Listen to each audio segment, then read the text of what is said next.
welcome into Talk Football with Coach K right here on ESPN Pensacola, 1330 AM, 99.1 FM. I am Chad Brillante. Glad to be with you here as always. Well, it's that time of year. Getting ready for Thanksgiving. A lot of family in town because, heck, why would you want to go spend Thanksgiving up north in somewhere like Fargo or Boston when you got that relative you only talk about once a year, but they got a really nice house in Destin or Gulf Breeze or Pensacola. Hey, how's it going? You still with the family? She's still with you.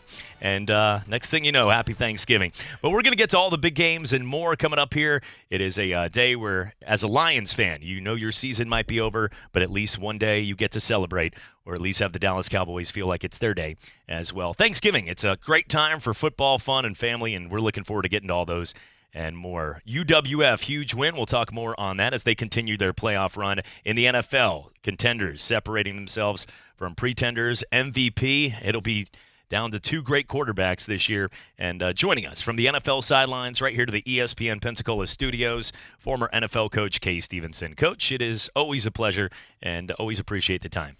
Always good to be with you and with our audience out there. I tell you, really, really kudos go out to University of West Florida and to Escambia High School here locally. I mean, two great achievements over the weekend. Absolutely. And a great season, too, to Pensacola Catholic. I know they lost a heartbreaker right there. They lost a heartbreaker. And they've had a great year, too. Great year. And Coach Adams and everyone over there joining us as well. And also, Coach, you know, I think everybody deserves so much credit this week. Herm Edwards and Arizona State, a ton of credit this week. Jeff Price joining us as well in studio. Jeff, how was your weekend, by the way? Well, the Titans won. That's right. Yeah, I'm a little torn, but, you know, I told you this yesterday on the tailgate show. As an Oregon fan, you kind of just wait for that upset moment. Like, they're just going to disappoint you at some time. But, no, look, not going to harp on it. Oregon's getting there. They're not there yet, obviously. You lose to Arizona State, but, you know, congrats to Herm Edwards. At least you lose to a guy like him. Well, you know, Coach, Not Clay Helton. I know. And, Coach, I did say Friday, remember, ESPN would find a way to make it about Herm Edwards. I just didn't know it was going to be a celebration on the field. I didn't know. Yeah, that's true. Well, it was a huge, huge loss for Oregon. I mean, let's just put it right where it should be. The biggest winner was Alabama, though, from that. It was a huge win for Alabama and Oklahoma based on that. Now, I don't think they want to see Utah in. You know, nobody wants – Utah would be that you invite them because they're family, but you don't want them there at the wedding. Like, Utah is somebody that if they win out, they're Pac-12 champions. They would represent a side where, think about it, Clemson, you've got LSU, you've got all the teams over in the South. Then you've got Ohio State representing most of the folks up there in the eastern, mid-eastern area. Then you would have the whole West Coast and nobody represented if Utah didn't get in. And I think that's something that they would take a look at. But from a rating standpoint and numbers, Oklahoma and Alabama morph Utah and what they can do for ratings. Oh, yeah. There's no doubt about that. And we're going to talk about in detail some of these things coming up here. But I would agree with you totally. I don't see how if Alabama beats Auburn substantially – well, I say substantially. What does that mean? 12, 14 points, something like that. Mm-hmm. I don't see any way you can keep them out of there. I really don't. Let's get to four-down territory with the biggest stories of the day, first through fourth. And, right there. He's getting paid today. Looking at the top four when we're looking down here, first down, Coach, I want to get into the matchup yesterday with the San Francisco 49ers. They come out. They look great, a big win. Are we ready now, once again, the way that New Orleans battled into the fourth quarter against Carolina, the way that Seattle and Philadelphia sort of played in a sluggish type of game. Dallas loses to New England. Are we ready to put back San Francisco when they want to, and how pivotal home field advantage is? But they're once again the team to beat, and how important George Kittle is to the ultimate success of that team. Yeah, and let's look at that George Kittle situation. Yeah. Garoppolo, and I heard this morning, and it's most repulsive to me to hear some of these sports writers, sports columnists, people that comment on sports, supposedly, absolutely demean. It was like they took a page out of Saul Alinsky playbook, the Saul Alinsky playbook. They attacked all of the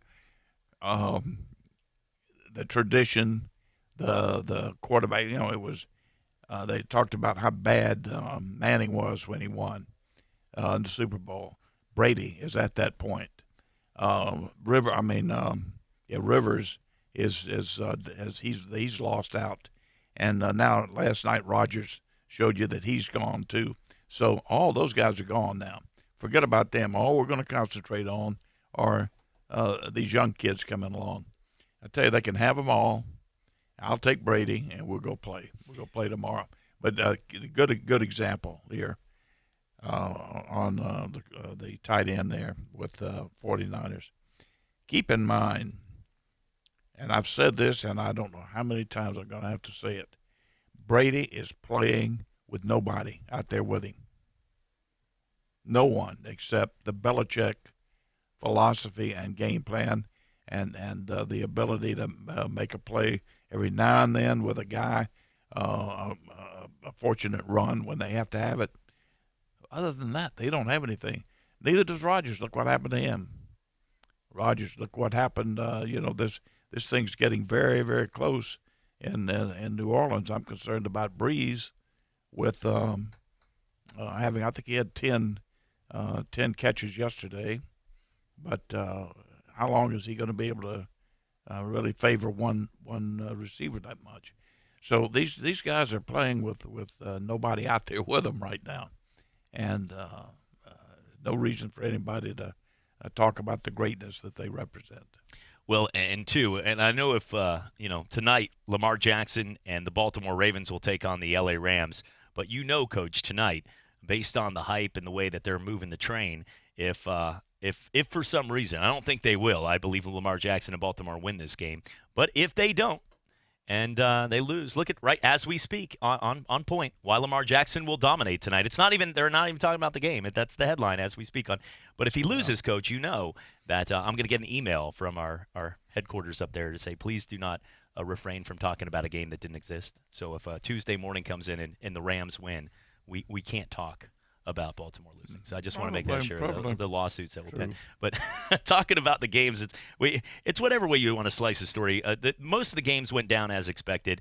My upset special on Sunday's show was the New York Jets.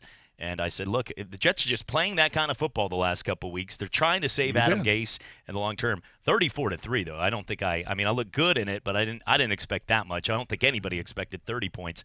But, Coach, we've seen the turnaround with Atlanta and the New York Jets because there's two ways a bad locker room can – not a bad locker room, but a bad team can go. They can completely give up and just say we're going to continue to be bad and not because it's an effort game. You have to show emotion and effort during the course.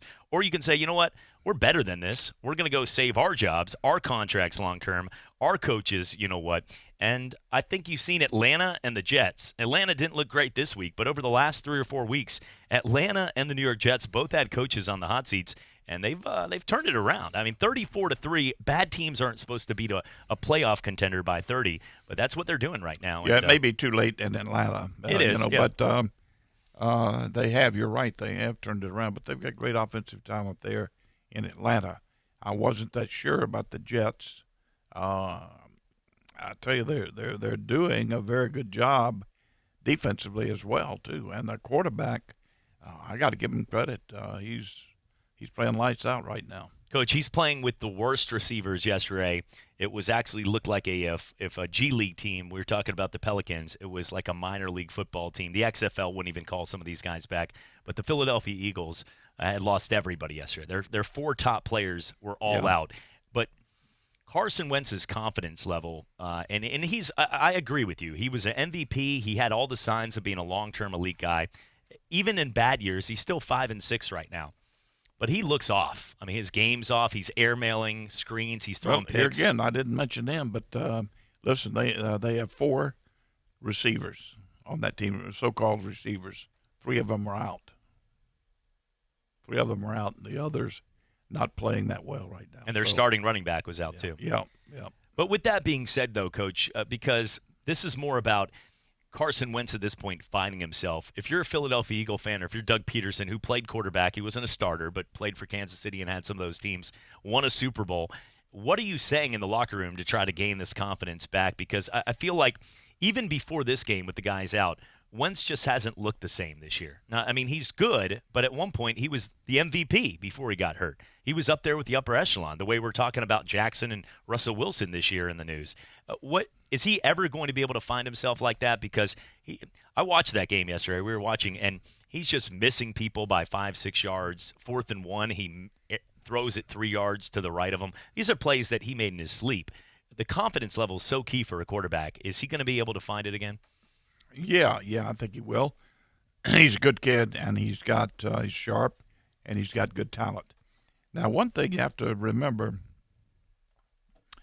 it could have a detrimental effect on him.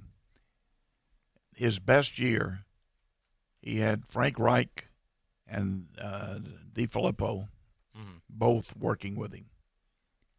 Frank in particular, I can tell you, I know that Frank had him working on not only ball security, but also the drills that we used to use on the feet drills and also the accuracy. And that every time you throw the football, you try to hit a button, not a shirt. And anyway, that could have affected him some as well. Third down, congratulations to Dwayne Haskins getting that first win. They were able to beat a team out there and the Detroit Tigers, the Detroit Lions. Yeah, that's what I was getting at. Okay. That was okay. I was just doing the selfie cam. You know, if you start trying to take selfies in studio, you're going to throw me off right there. I even said Detroit Tigers. I'm looking over here. People are like, what's this guy talking? He immediately goes over like we're taking a selfie. I'm like, what's happening here? But no, the Detroit Lions, they win the game. Look, you beat Jeff Driscoll at home. I'm not going to give you applause, but you get the win. But here's the best part. And, Coach, this obviously wouldn't come into the locker room because 100% it never was actually able to in the 1980s because there was no cameras to take selfies, no selfie sticks or all that other stuff. But Dwayne Haskins goes and is taking selfies in the crowd and misses the final snap and has Case Keenum. Is it, let's just brush this off, not a big deal? Or as a coach, I mean, you've done nothing. You've accomplished nothing but your first win, which is nice in the NFL to have that as a game ball. But, Coach, what do you make of this situation? Is it a situation, or is Dwayne Haskins, it just shows the true demeanor that it's more about, hey, look what I accomplished, my first win, than, hey, we're a bad football team that hopefully I can find one day to get better?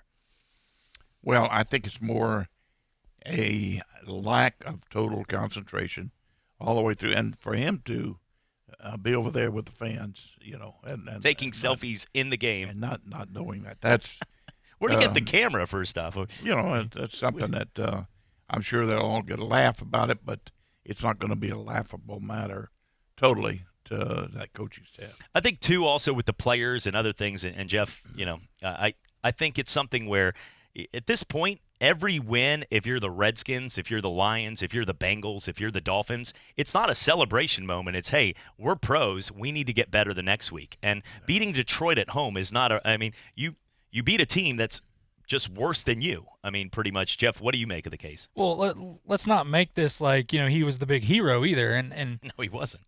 He was 13 of 29 for 156 yards and an interception, okay? It's not like he went out and threw 3 touchdowns, right. I mean, maybe he wanted let's calm down, Dwayne. Come on, man. Maybe he wanted to get one final selfie in a Redskins uniform before they obviously release him here soon. Maybe no, I don't think they're going to do that. Not with the number 1 pick.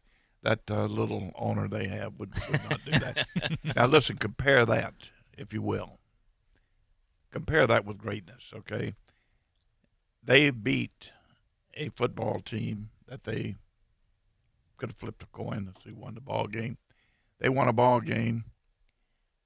The New England Patriots have won 2. They're 10-1.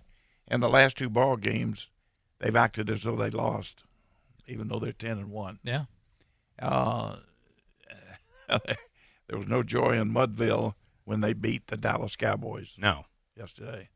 So just a good example of great professionalism versus amateur rival, And I text actually one of my relatives up in this week up in Foxborough, up in Taunton, and apparently on the back of milk cartons right now, there's Amari Cooper's face. So if you've seen Amari Cooper, he's been missing as of Sunday, yesterday around 3 o'clock, and Dallas fans can't find him. The reward, Dak Prescott, half of his $40 million. So they're going to go try to find him. As they shut him down. But that's what they do is they pinpoint the guy that can beat you the most. And for Dallas, it's not Zeke and it's not Dak. The guy that can beat you the most on key plays is Amari Cooper. He's that talented where the big play and the big moment, he's the one that made the tiptoe catches to beat the other teams. And they went and said, we're locking this guy down. Dak, good luck throwing to everybody else, a 90-year-old Jason Witten. Good luck doing this. We're shutting down Amari Cooper, and they do that. And that's what each week they take the best player out of the game, and they've been doing this for 15 years. Well, they concentrate on two, to be honest with you. They take the one best receiver, but then they also will play the running game a little differently, and depending on who the running back is. So in essence, they concentrate on two people: the running back and the scheme that they use to run the football. Now, this is very important. What kind of blocking do they do most of the time? Okay, is it try to get big man on big man and push?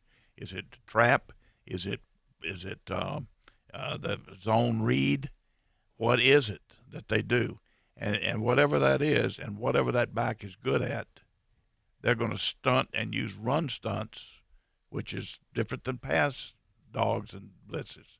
They use run stunts and run dogs to take the running game away, and they lock down on the receiver. So that in essence, they control two of the major functions of an offensive football team. Big win yesterday, and the clock operator will be fired, by the way. He's already packing his bags. You see that final play, by the way?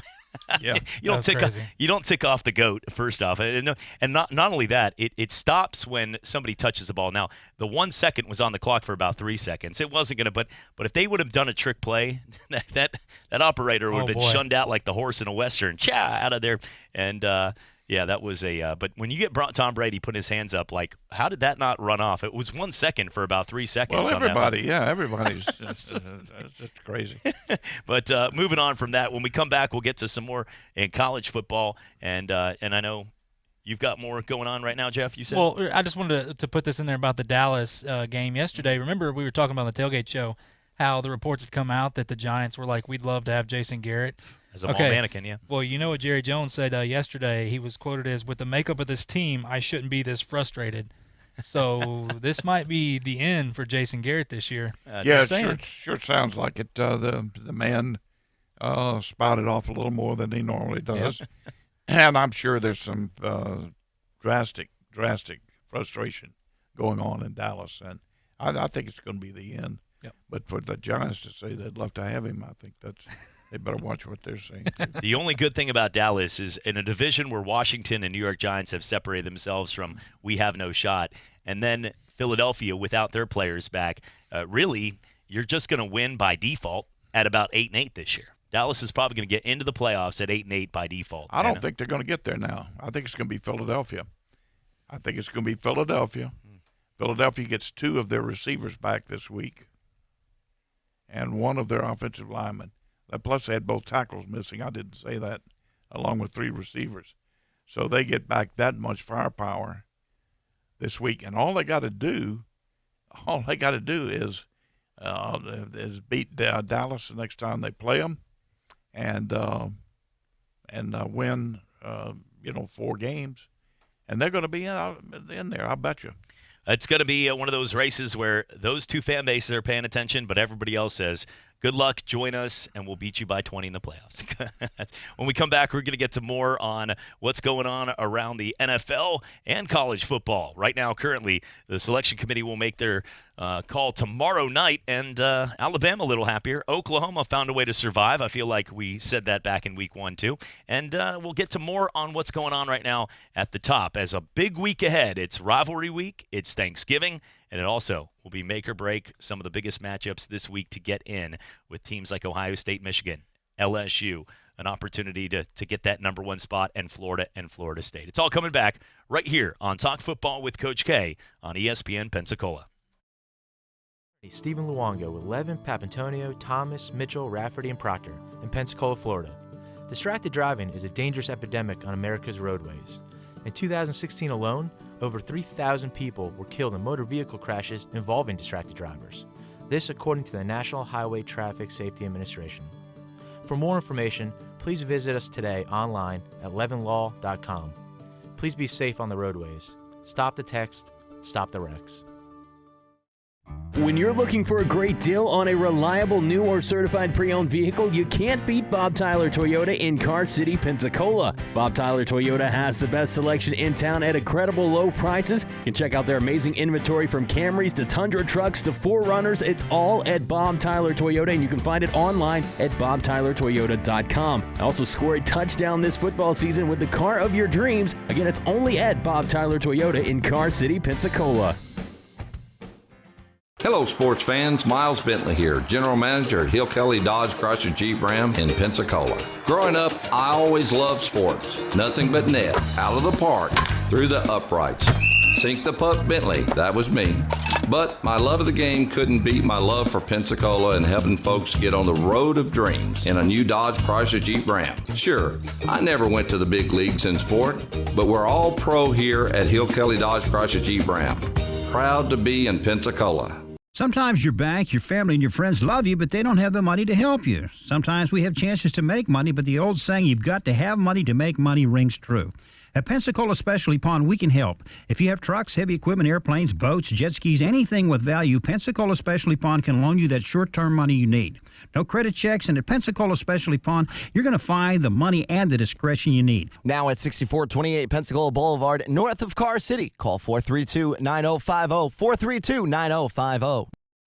Pros like you find savings every day at Lowe's. But with our Black Friday deals, you can save even more. Buy a DeWalt 12-inch 15-amp dual-bevel sliding compound miter saw for just $3.99. And you'll get a DeWalt heavy-duty adjustable miter saw stand absolutely free. Load up on extra batteries and get a 4-pack of DeWalt batteries for $140 less. Now $159 for this week only. For Black Friday deals like these and more, do it right for less. Start with Lowe's. Saw offer valid 11/27 through 12/5. Battery offer valid 11/28 through 12/4. U.S. only. At Goodyear Auto Service, Black Friday deals run until December 4th. So you don't have to get up at 3 a.m., sleep in a tent, or fight the crowds. Come in and get up to $250 in savings. That's $100 off instantly when you purchase and install a set of 4 Goodyear or Dunlop tires. Plus, up to $150 back on select sets of 4 Goodyear tires via online or mail-in rebate when you use the Goodyear credit card. Terms and conditions apply. Visit GoodyearAutoservice.com to learn more. The Paul Feinbaum Show. Everything you wanted to happen hasn't happened. Oh my gosh, that's all any of y'all want to talk about is Alabama. You're really not understanding the conversation, but anyway, we can move on. Alabama's dynasty has just begun. Hold on a second, Charles. Somebody wants to talk to you. I don't want to talk that compelling moron. He's nothing but a lame-head old man. 2 till 5 every weekday afternoon. ESPN Pensacola, 1330 AM, 99.1 FM. You're out of your freaking mind, cow turd.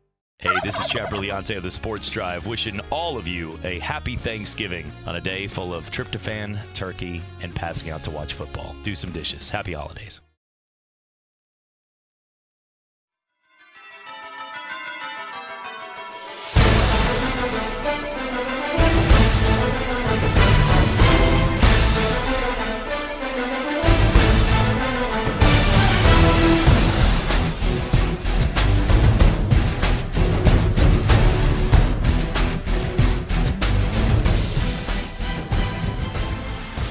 And welcome back. Talk football with Coach K right here on ESPN Pensacola, 1330 AM, 99.1 FM. Coming up at 1 o'clock today will be Roll Tide Radio, brought to you by Gordon Auto Wholesale.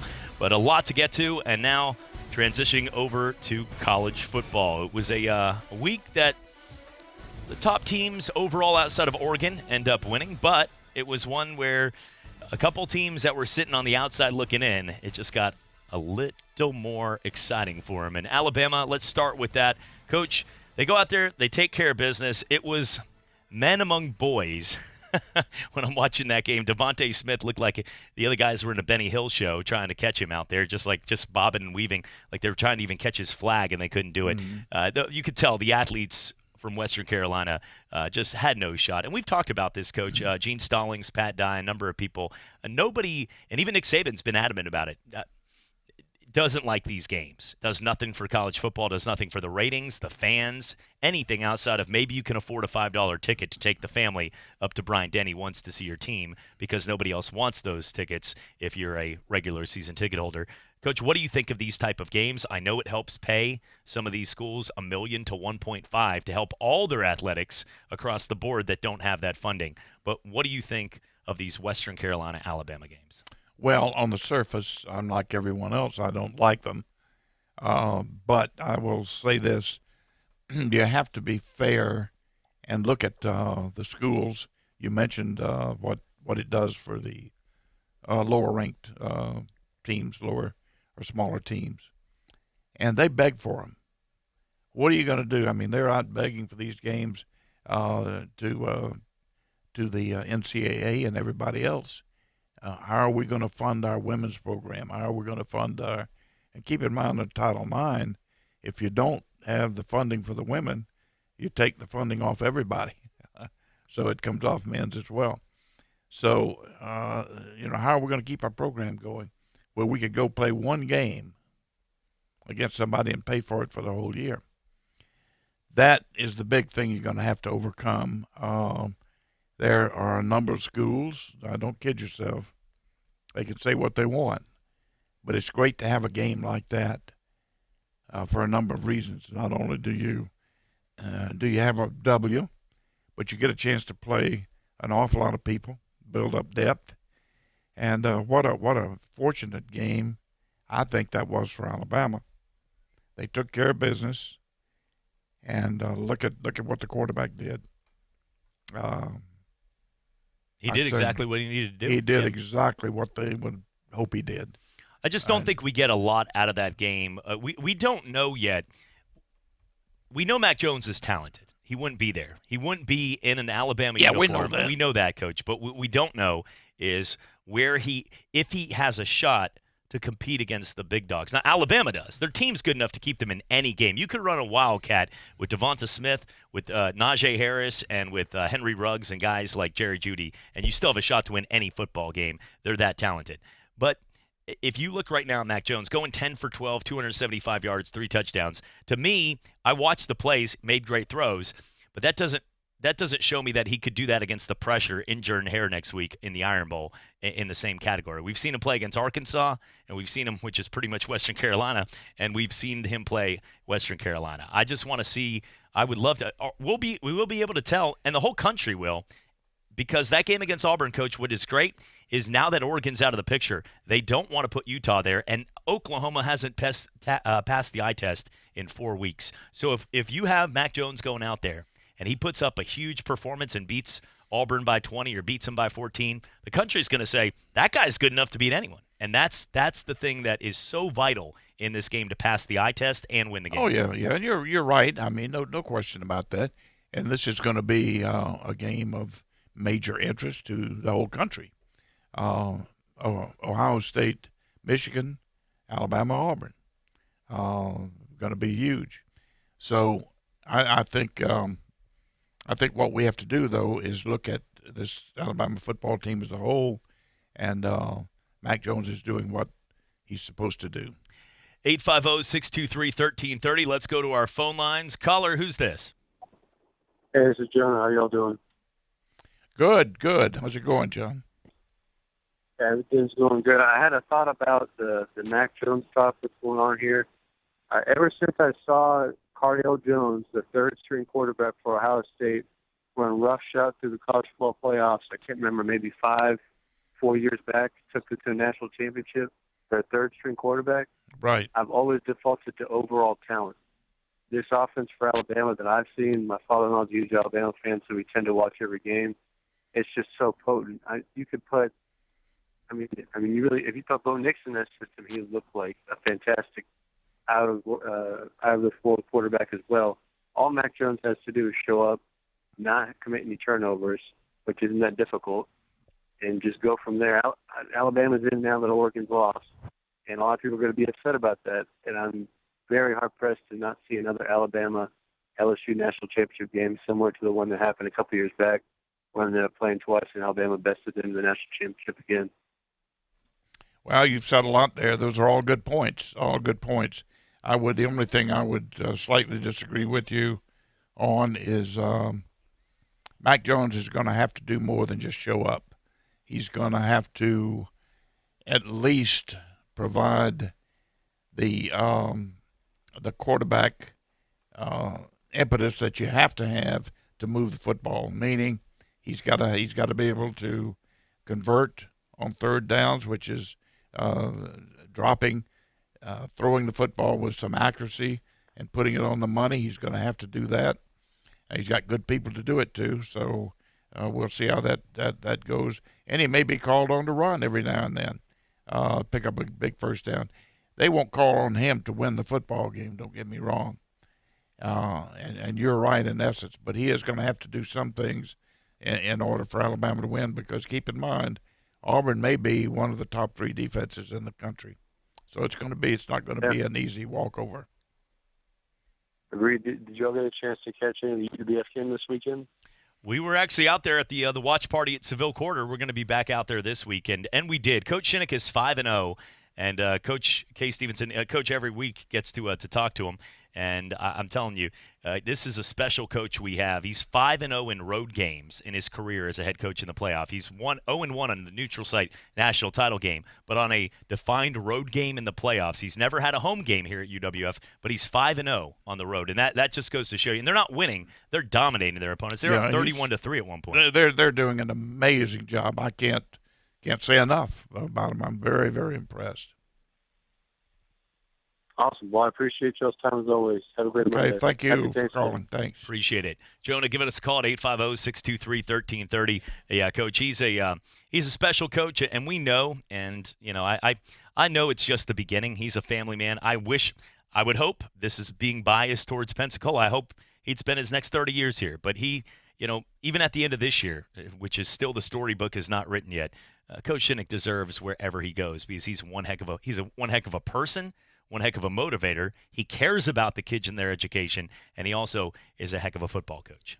And you've got to see some of the best, Coach. No question about that. None. And if I say it, it's just me sitting back here watching it. Coach K has given people like Monty Kiffin and folks like that their first job, and so I think you would respect the fact that, Coach, you've seen some of the. You've been in the locker room with some of the best. You've played for some of the best, and not just at a high school or college level. NFL history level, the Landrys and the Lombardi names and that kind of stuff. You've seen that, Coach. What Shinnick has, I'm not going to put in that, but he has something special at the level he's at right now. There is something special. But see, I knew his dad too, Don Shinnick, who was a great linebacker with the Baltimore Colts. The Baltimore Colts, when they won the World Championship, and there with Unitas and Amici and Marchetti and all those guys. And Don later went on and coached. He coached a number of years as an assistant coach, I think, with some of it with Oakland. But anyway, a good guy, heck of a player, good guy, good football coach. And Pete didn't fall too far from the tree. When we come back, we'll get to more on some of the NFL news and notes as the college football playoff. Busy week ahead, too, for Thanksgiving. And some of the great rivalries, some of those great games. Texas A&M. Should the government step in? They do things a little bigger in Texas, so nobody would put it past them to try to make this happen as well. We all miss that game, but for most of us, outside of the folks that live there, it's just another football on a day where we are passing out, quote, I love to do those dishes. Well, then all of a sudden the game's on and your eyes are wide open. Coming back for more right here. It's Talk Football with Coach K. I'm attorney Stephen Luongo with Levin, Papantonio, Thomas, Mitchell, Rafferty, and Proctor in Pensacola, Florida. Distracted driving is a dangerous epidemic on America's roadways. In 2016 alone, over 3,000 people were killed in motor vehicle crashes involving distracted drivers. This according to the National Highway Traffic Safety Administration. For more information, please visit us today online at levinlaw.com. Please be safe on the roadways. Stop the text, stop the wrecks. When you're looking for a great deal on a reliable new or certified pre-owned vehicle, you can't beat Bob Tyler Toyota in Car City, Pensacola. Bob Tyler Toyota has the best selection in town at incredible low prices. You can check out their amazing inventory from Camrys to Tundra trucks to 4Runners. It's all at Bob Tyler Toyota, and you can find it online at bobtylertoyota.com. Also score a touchdown this football season with the car of your dreams. Again, it's only at Bob Tyler Toyota in Car City, Pensacola. Hello, sports fans. Miles Bentley here, General Manager at Hill Kelly Dodge Chrysler Jeep Ram in Pensacola. Growing up, I always loved sports. Nothing but net, out of the park, through the uprights. Sink the puck, Bentley. That was me. But my love of the game couldn't beat my love for Pensacola and helping folks get on the road of dreams in a new Dodge Chrysler Jeep Ram. Sure, I never went to the big leagues in sport, but we're all pro here at Hill Kelly Dodge Chrysler Jeep Ram. Proud to be in Pensacola. Need help funding your holidays this year? Central Credit Union is offering a loan for $2,000 at 2% annual percentage for 24 months. Apply online at ccufl.org. If you are traveling out of town for the holidays and need access to your account at Central Credit Union, you can visit one of the over 5,000 shared service centers across the nation. Visit ccufl.org and click Shared Services to find out more. That's ccufl.org. Central Credit Union is where you belong. You know what dropping temperatures mean? That hockey and basketball seasons are starting. And that it's time to make sure your car's engine is extra protected. So go with Pennzoil Synthetic Motor Oil. The first motor oil made from natural gas, not crude oil. It gives you unbeatable engine protection. It can't, however, protect your team's place in the standings. The proof is in the Pennzoil. Based on Sequence 4A wear test using SAE 5W30.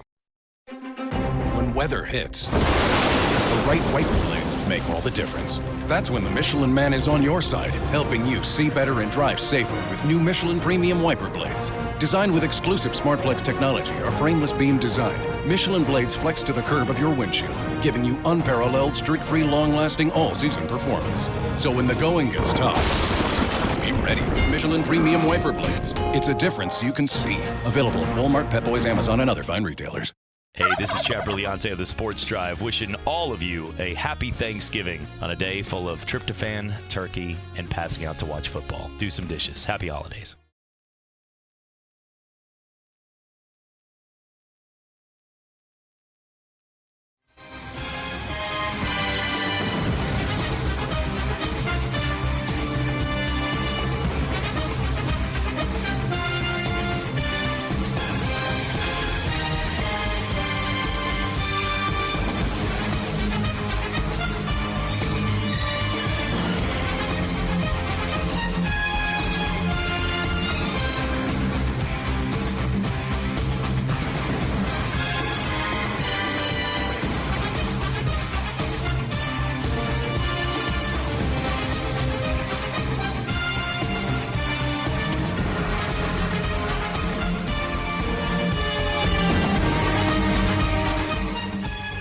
And welcome back. Talk football with Coach K right here on ESPN Pensacola, 1330 AM, 99.1 FM. Chad Brillante alongside Coach K Stevenson, Jeff Price sitting in as well. Coming up here will be Roll Tide Radio from 1 to 2, brought to you by Gordon Auto Wholesales. But, Coach, I want to get to more on the playoff scenario and some of the teams sitting there on the outside. Oklahoma now for the fourth straight week has had a game where you're playing a 500 Gary Patterson team that's not that good. Every single week it seems like they're just finding a way to survive. And now you finally have a shot to prove they even know they need to pass the eye test more than ever because everybody's staring them down saying that. You have Oregon fall, and you still are barely winning a game in the final minute when you have teams like Alabama and the other ones knowing that they have no shot at winning a conference title. You do, and you're just not looking good. Is there any way you can see Oklahoma getting in to the college football playoff? Well, there's always a way. I hope that doesn't happen. I think it would be a crime not to have the four best teams in there. And to me, Alabama is one of the four best. Record-wise aside, Oklahoma is for sure not one of the they're definitely not one of the top four teams in the nation. No, I mean, you just look at them, and once again, you go back. The offense is good. Jalen Hurts, it's a great story and everything with CeeDee Lamb, but the defense, and I go back. I told you this last week. Alex Grinch, their defensive coordinator, got nominated as one of the best assistant coaches because their defense was like 80th in the country, and now it's like 50th in the country. It's just you can't go up and say you're one of the four best teams if you have a defense like that looks like that. Yeah, they're down 28-3 in the first quarter against Baylor. Imagine setting your vision to Baylor being 28-3 against Georgia or against LSU or against Alabama. That never would happen. I mean, that's but just. Well, Jeff hit it right on the head. There's no way that those four people are the people that comprise this committee. There are more than four, quite a bit more. But there's no way they're going to sit there and say, all right, let's talk about the strengths of each of these football teams. And when they look at Oklahoma, what about defense? Well, what defense? They don't have any. You can't put a team in like that. Compare their defense with Alabama's defense, or compare with anybody else that's one of those four teams that are better. And I mean, they don't compare to me. There's no comparison. Well, you look at look at Oklahoma. This is the best of the best for them on defense. And you look at Alabama, and you look at the LSUs and teams like that. And we'll just stay with Alabama because that's who they're looking like they're going to battle right now. But if you look pound for pound for that roster, it's not even close. Alabama's defense is better. And remember all these injuries. I know that the injuries, they happen or whatever. They still, with these freshmen and guys they're putting in here, are still better than these seniors and these juniors that Oklahoma has out there. No question. And nobody's arguing that. And it gets to the point where college football playoff, when they say they're getting the four best teams, it's already been proven that's a flat-out lie. Because, I mean, in the eyes of the people that know what they're talking about in football. Because last year, not one person on their couch or anywhere said that Notre Dame was better than Georgia.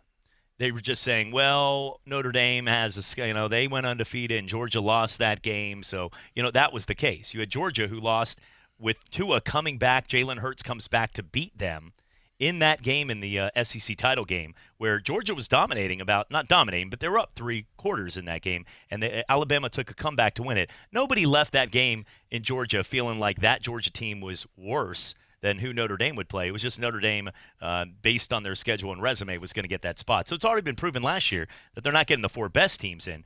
They're just going to try to put it in whoever they're smoozing the most to make it happen. So based on that, I could see them putting Oklahoma in. And we all sit back and go, that's a sham. And then everybody else would say, well, but they won their conference title and this team didn't. And then you just give us a bunch You can't look at 4 ball games that they've played, the last 4 games. I agree. And put them together and say this is one of the top teams in the country. No way. You cannot do it. I could accept Notre Dame going in last year. Yeah. I had no problem with Notre Dame going in because they were undefeated. They were undefeated. Yes. And they had the qualifications, and the numbers worked out right for Notre Dame to go in. I had no problem with that. I would have a drastic problem with Oklahoma. To me, there's no comparison between the two. Yeah, and they're both sitting with 1 loss, and one of them came to LSU, and the other one came to Kansas State. So even the 1 loss came to everybody right now outside of Ohio State and Clemson would be an underdog for sure against LSU. And then Kansas State, though, probably name about 40 teams that would be okay against them. Looking at the games coming up here this weekend, Coach, it's a short week. Thursday games will kick things off. No MAC football, nothing like that. That I believe. Are we still throwing those games in on Monday and Tuesday this week? We got a game Tuesday. Oh, we do. We have Ohio State and Akron. Okay, everybody stop what you're doing on Tuesday. I know you have Thanksgiving plans, but I don't think we have Ohio State. No, Ohio. Get everybody difference. freaking Ohio and Akron. Terry Bowden, I think, is walking around that field right now at 0-11. Is he still coaching Akron? No, he's gone. He's gone. He's an assistant, an intern. He is an intern at either LSU or Alabama. Terry is now. Yeah, I think. Well, smart man. Yeah. Look at that. He got out at the right time. 0-11 Akron right now. But there are a couple games. Yeah, there are 2 games, and you get $3 tickets for that Western Michigan Northern Illinois game. 0-11 Akron, and they're charging people $28. They have to make their money back somehow. Jeez. They're about to do a buyout on That's their coach. what it is. I was going to say, yeah. But, Coach, you got a couple big games, though, this week. Which one to you is the most intriguing matchup this week in college football? You've got Ohio State, Michigan, Clemson, South Carolina, Georgia, Georgia Tech, or the matchup a lot of people are going to be keeping an eye on in that Alabama-Auburn. Alabama-Auburn, I don't think it's close. Over Ohio State, Michigan? The closest one would be Ohio State, Michigan. But here's why I say it means so much more. Exactly what we were talking about before. The 4 teams. The Ohio State-Michigan game may not have anything to do with this Alabama-Auburn game. It's going to have a lot to do with it. If Alabama wins substantially over Auburn, I don't see how they can keep them out. No two-loss team is going to get in there. All right, so completely agree with that. Yeah. All right, so Ohio State, Michigan. I just don't see how the way Ohio State's playing right now, overall, offense, defense, special teams, every way that you can play and win, they're playing that way right now, and they well could be rated number one team out of the four. I would have no problem with that, depending on how they how they do with Michigan. But let me tell you, I don't see Michigan putting up a great fight. I tell you where, better be careful. LSU better be careful going to. I think they go to Texas A&M. They're at home A&M, but A&M is but A&M's the type of team they just proved on the road against Georgia. They're physical. I mean, they're a Coach Fisher is going to get a pro-style type approach. He's going to get big guys up front in the interior. He's going to play physical. And that was a brand that what you had out there with Kevin Sumlin that they could never figure out. You had Chavis was brought in from LSU to be that pit bull to get it, and he couldn't do anything with that. Mm-hmm. And then all of a sudden you have Jimbo, who now brings a pro-style approach. So, but when you have teams like that, you can win any football game because you know that they can win the line of scrimmage. And if you win that line of scrimmage, you can be in any game. Whereas in Oklahoma, where you don't play defense against a team like Alabama, those guys are going to toy with you on the outside. I look right now at this game. It's going to be a good game, but you alluded to a good point there with Texas A&M and the way they played, or when you brought up the game this week. Coach, Jimbo Fisher is about to go 7-5, more than likely. But his 5 losses are going to be, if they lose this week, LSU, Alabama, Clemson, Auburn, and also a game against the other Georgia. Those are the you'll have 5 losses. Can't count. I'm holding him 6 fingers. 5 losses, and it'll be to 5 teams in the top 10. Yeah. Is that, if you're an alumni, you don't want to hear 7-5, but are you okay with exactly what everybody else outside of you guys thought, which was you were going to be a 7-5 team? Well, I think if you put the whole picture together and take a look at it, you got to be pretty happy with where Texas A&M is. I've said it before. Will not beat that again. Talking about their setup there, it's great. They've got a great opportunity. I think when they've gained some confidence this year, I think they need a quarterback to go big time. This kid's not a big time quarterback. I don't think. I think he's good enough to win for you. Win a number of games, but he's not the Tua or the Burrow or even in there or Georgia, the kid at Georgia. I think all those quarterbacks are much better, and their record shows it. Texas A&M is going to be a good football team. There's no doubt about that. They'll continue to improve with their recruiting, and as they get the depth that they need, that's going to continue to improve them. But if they come up with a quarterback, look out. Mm-hmm. They had a quarterback this week. They could have won that football game. They lost 19-13. They're passing the eye test of, you know what, you're an improved football team and you can compete in any game. They're getting that respect. They're not getting trounced by 40 points. And you almost won a game between the hedges against Georgia. Who knew? No question. Yeah. So good ones right there. But it should be fun. Last time LSU and Coach O played Texas A&M last year. You better stay up and drink a couple extra coffees in 7 overtime. When we come back, we'll talk some more of the big games going on. And frankly, we didn't even bring up Oklahoma State. Mike Gundy, he's a man. He's about 50 now. Hopefully he takes care of the arguments that we had earlier in the week anyway with Oklahoma and makes it all easier in Bedlam. Coming back for more, it's Talk Football with Coach K on ESPN Pensacola. I'm attorney Stephen Luongo with Levin, Papantonio, Thomas, Mitchell, Rafferty, and Proctor in Pensacola, Florida. Distracted driving is a dangerous epidemic on America's roadways. In 2016 alone, over 3,000 people were killed in motor vehicle crashes involving distracted drivers. This according to the National Highway Traffic Safety Administration. For more information, please visit us today online at levinlaw.com. Please be safe on the roadways.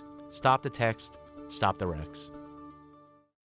When you're looking for a great deal on a reliable new or certified pre-owned vehicle, you can't beat Bob Tyler Toyota in Car City, Pensacola. Bob Tyler Toyota has the best selection in town at incredible low prices. You can check out their amazing inventory from Camrys to Tundra trucks to 4Runners. It's all at Bob Tyler Toyota, and you can find it online at bobtylertoyota.com. Also score a touchdown this football season with the car of your dreams. Again, it's only at Bob Tyler Toyota in Car City, Pensacola.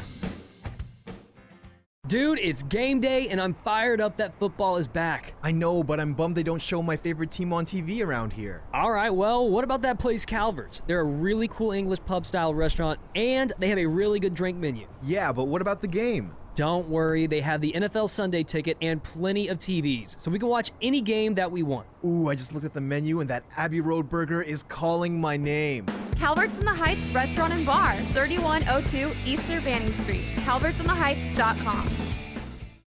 There's only one place in town for the lowest prices and greatest selection of firearms. Pensacola Indoor Shooting Range. Visit our fully stocked Gun Pro shop for new and used firearms, accessories, and ammunition. Check out the Indoor Shooting Range. We offer rentals on guns, including fully automatic machine guns and silencers. Ladies, this is the safe place to learn how to use a gun. Plus, Tuesday is Ladies' Day. Women shoot for half price all day. The best place to buy firearms in Pensacola. Pensacola Indoor Shooting Range, Highway 29 in Car City. With my family, there's a lot of us and a lot of gifts to mail. So it's great I can get the shipping boxes I need delivered to me for free. It's just me and my dog Bella, but we still have so many holiday cards to send out. Luckily, the USPS online store has tons of options. Right, Bella? However big your family is, the United States Postal Service goes the extra mile to bring your holidays home. Learn more at USPS.com/season. And with informed delivery notifications, get a digital preview of your mail before it arrives. United States Postal Service. Priority you. I'm officially a Vivid Seats Hall of Famer. A what? Vivid Seats launched a new app with Vivid Seats Rewards, and I earn credit on every purchase I make through the new Vivid Seats app. The more live events you attend, the more you earn. Was it hard to join? Nope. All I had to do was download the Vivid Seats app and use it to buy my tickets. The more you spend through the app, the more credits you earn. Don't just get any seat, get a Vivid Seat. Vivid Seats. Talk football every day with Pensacola's own Coach K. Credit a great performance by Garoppolo. And I love the way he throws the football. He's got all the things going for him. Every weekday, noon till 1 on ESPN Pensacola, 1330 FM 99.1. Welcome to ESPN Pensacola, 1330 FM 99.1. Pensacola's home to the best talk in sports, new and improved. We are ESPN Pensacola, 1330 and FM 99.1.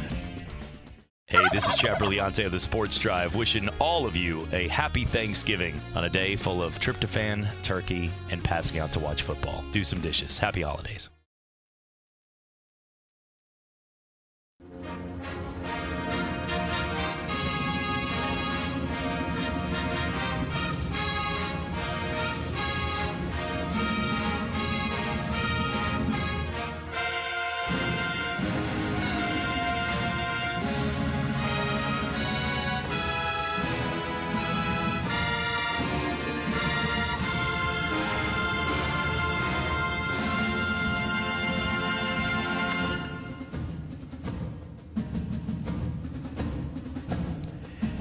And welcome back. It is Talk Football with Coach K right here on ESPN Pensacola, 1330 AM, 99.1 FM. Chad Leonte alongside Coach K. Stevenson, former NFL coach, and Jeff Price sitting in, co-host on Sports Drive as well. And Jeff, I know you're an Oregon guy. Coach, you remember some of those great John Robinson teams and things like that.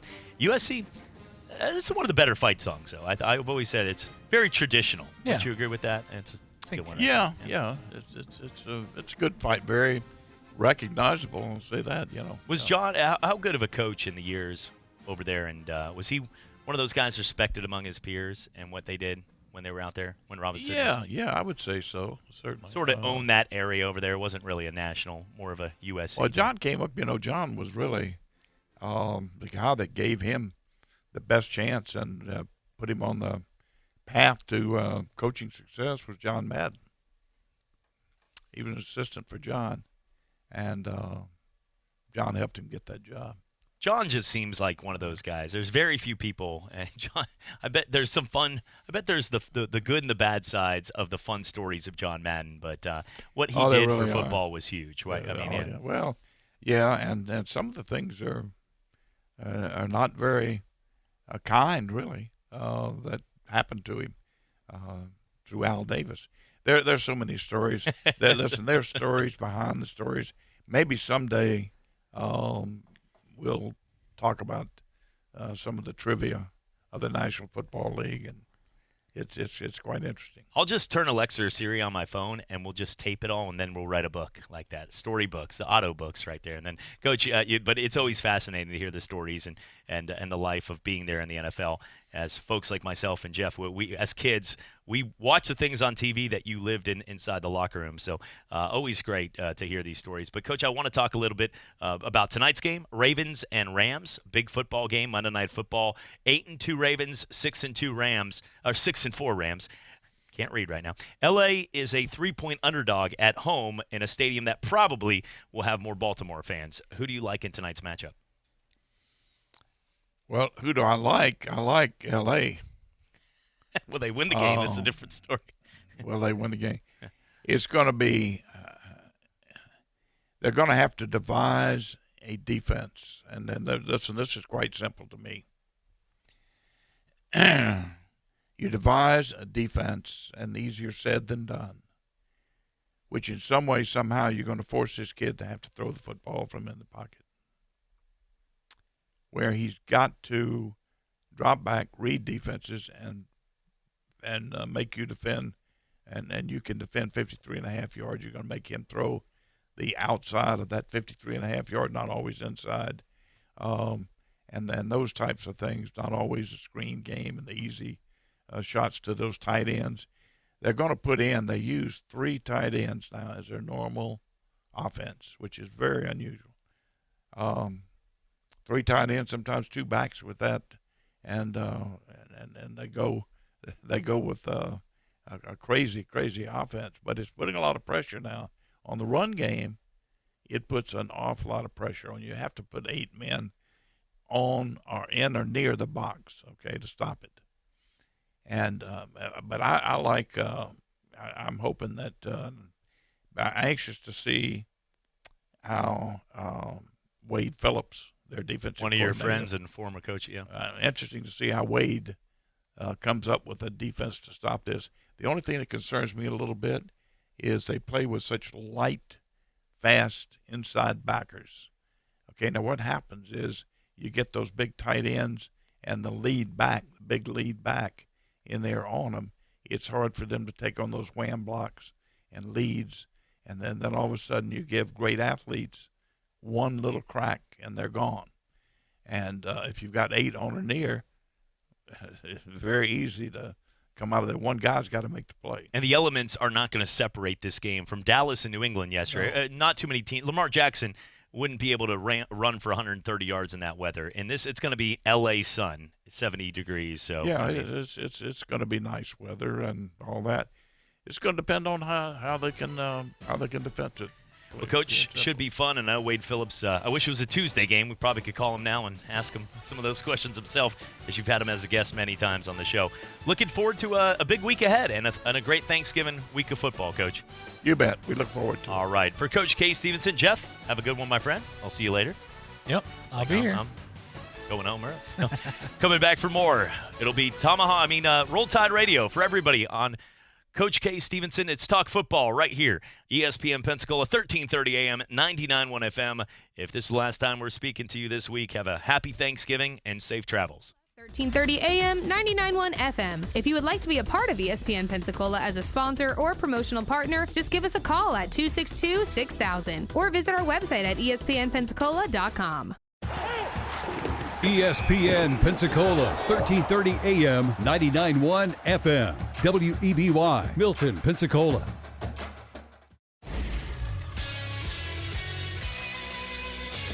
For your morning headlines on ESPN Pensacola 1330 AM, 99.1 FM, I'm Davis Allen. The Argos are moving on in the Division II football playoffs after they defeated Wingate 38-17 on Saturday. Coming up on Saturday for the Argos, they travel back to Valdosta where they're going to be taking on the number 1 ranked Valdosta State Blazers. Kickoff at noon. Will Kennedy will be going live with the UWF pregame show at 11:30. You can hear the action on ESPN Pensacola 1330 AM, 99.1 FM. In the NFL, plenty of NFL teams are positioning themselves for playoff seeding after Sunday's slate of games. The San Francisco 49ers crushing the Green Bay Packers 37-8 on Sunday Night Football in a battle of NFC heavyweights. The New England Patriots edging out the Dallas Cowboys 13-9, and the Seattle Seahawks get by the Philadelphia Eagles winning 17-9. The Jets stunning the Raiders 34-3. The Buffalo Bills taking down the Denver Broncos 20-3. The New Orleans Saints survive the Carolina Panthers 34-31, and the Cleveland Browns take down the Miami Dolphins 41-24. Other games around the NFL, the Tampa Bay Buccaneers defeating the Atlanta Falcons 35-22. The Redskins taking down the Lions 19-16. The Steelers down the winless Bengals 16-10. The Titans over the Jaguars 42-20. And the Chicago Bears take down the New York Giants 19-14. And big news in Buffalo, the Buffalo Bills running back Frank Gore is now third on the NFL's all-time rushing list. Gore passed Barry Sanders with a 6-yard run on Sunday and now has 15,289 rushing yards for his career. He finished with 65 yards in a 20-3 win over Denver. Only Walter Payton and Emmitt Smith are ahead of him now. And Monday Night Football tonight, MVP candidate Lamar Jackson and the Baltimore Ravens, they're in Los Angeles to take on the Los Angeles Rams tonight. Baltimore leads the AFC North with a record of 8-2, while the Rams coming in with 6 wins and 4 losses. I'm Davis Allen with your sports headlines for ESPN Pensacola 1330 AM, 99.1 FM. Owning a home is the American dream, but today's economy is challenging. Have you fallen behind on your mortgage payments? Many homeowners facing financial difficulty often feel lost and don't know where to turn for help. The airwaves are filled with offers of fast and simple relief. However, many find these offers often lead to damaged credit, higher debt, and ultimately the loss of one's home. If it seems like there's no way out, know there is legitimate help available. The National Foundation for Credit Counseling is a nonprofit organization that has provided answers and concrete solutions to consumers in situations just like yours for more than 60 years. Our certified housing specialists will work with you to review your finances and create a custom plan that's right for your specific situation. NFCC member agencies provide free and affordable help and meet U.S. Department of Housing and Urban Development standards. Call 866-687-6322 or visit mortgagehelpnow.org. Gordon Auto Wholesale says yes. No credit, bad credit, bankruptcies, no problem. Over 250 vehicles in stock. Third row SUVs and trucks. Everyone's approved. Gordon Auto Wholesale is the bank and can help you get into a nice, clean vehicle. Carfax checked. Need a new car? Gordon Auto says yes. Can't buy one from the other dealers? Come see Gordon Auto Wholesale on Palafox just 2 blocks south of Airport. Or call 479-9200. That's 479-9200.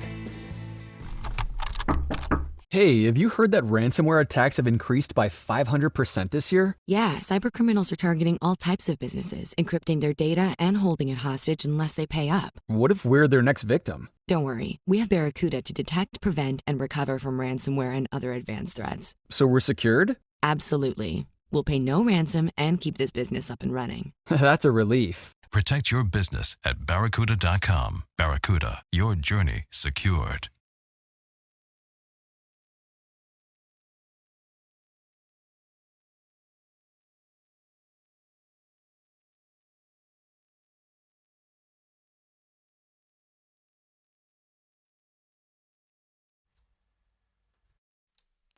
All right, ready to go here for another fun edition of Roll Tide Radio. I am Chad Brillante as we get set to go in just a few seconds from now. Thank you for tuning in, and a reminder, happy holidays to everybody out there as we get set to go for this Thanksgiving week. A number of big games in the area, and we will have all the biggest games as UWF, the Argonauts, with a 38-17 win. Coach Shinnick's team with the victory will have that game against Valdosta with noon kickoff right here on ESPN Pensacola. So we're excited for that. The Argo Watch Party, having some fun out there this week.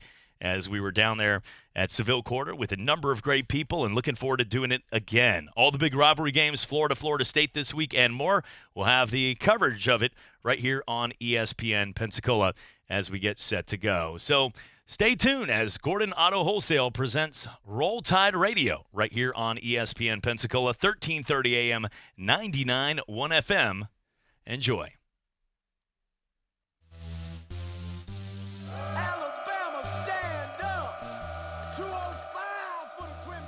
All right, welcome in. It is Roll Tide Radio right here on ESPN Pensacola, 1330 AM, 99.1 FM, as the Alabama Crimson Tide gets set to go for a huge game this week. The president would say, huge, as we, and then he would also have told Florida State's and Arkansas coaches this year, you fight. Alabama has been able to accomplish more than any other team over the last decade in college football. But now, for the first time in a very long time, and last time this path was taken was the exact same path when LSU had defeated them in the regular season, and they were on the outside looking in. And you had Andrew Luck and Stanford that had a shot. Dope! You had Boise State that had a shot. Wide right. Dope! And then you also had a Brandon Whedon, who was doing hover-round commercials with ladies on top of the Grand Canyon. Was about 100 years old out there for Oklahoma State as a 21-point favorite, and they lose to Iowa State. Dope! And Alabama gets another shot and wins the national title. This was before even the college football playoff was around. The BCS still ruled the area with people wanting the hopes of something different. But then Alabama found a way to get in, and you knew at that point they were going to win. I remember watching the game with the LSU Bayou Bengal Club. Amazing food always. A lot of good friends out there. Carl Broussard, Troy Fauché, a lot of people out there. I remember watching that and thinking to myself, wow, this is going to be a game that nobody wants a rematch. Well, this year that's not going to happen. Alabama and LSU are not going to play in that rematch. However, you look right now at the ratings. It's possible. It actually can happen now. I don't assume it's going to happen, but Alabama on the outside looking in. And this week against Auburn is such a pivotal matchup. It is one of those kind of matchups that if you're a fan of football, if you're a fan of wanting to see the best four teams get in, then you're hoping Alabama goes out there and wins this game. Because at least it would give us the hope of not putting an Oklahoma in.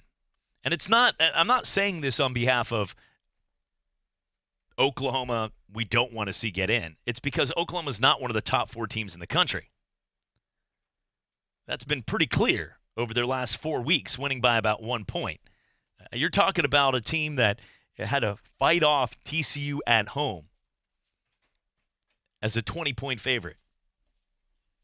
And this is all being deflected from Miami losing this week, by the way, to Florida International. But that's for a different day. Oklahoma, though, is able to continue to win. And if you wake up this morning and you're looking in the papes and you say, oh, you know what? Well, they're sitting there at 10-1. Not too bad. We're okay. We're cooking.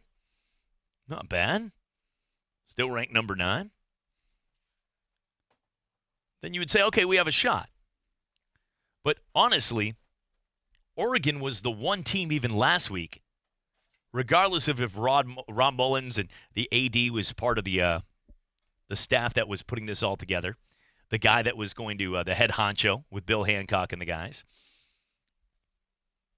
for the College Football Playoff Committee, regardless of all of that noise. Nobody was putting Oklahoma ahead of those teams. That was the team. Oregon was the team people were fighting to say, oh, you know what?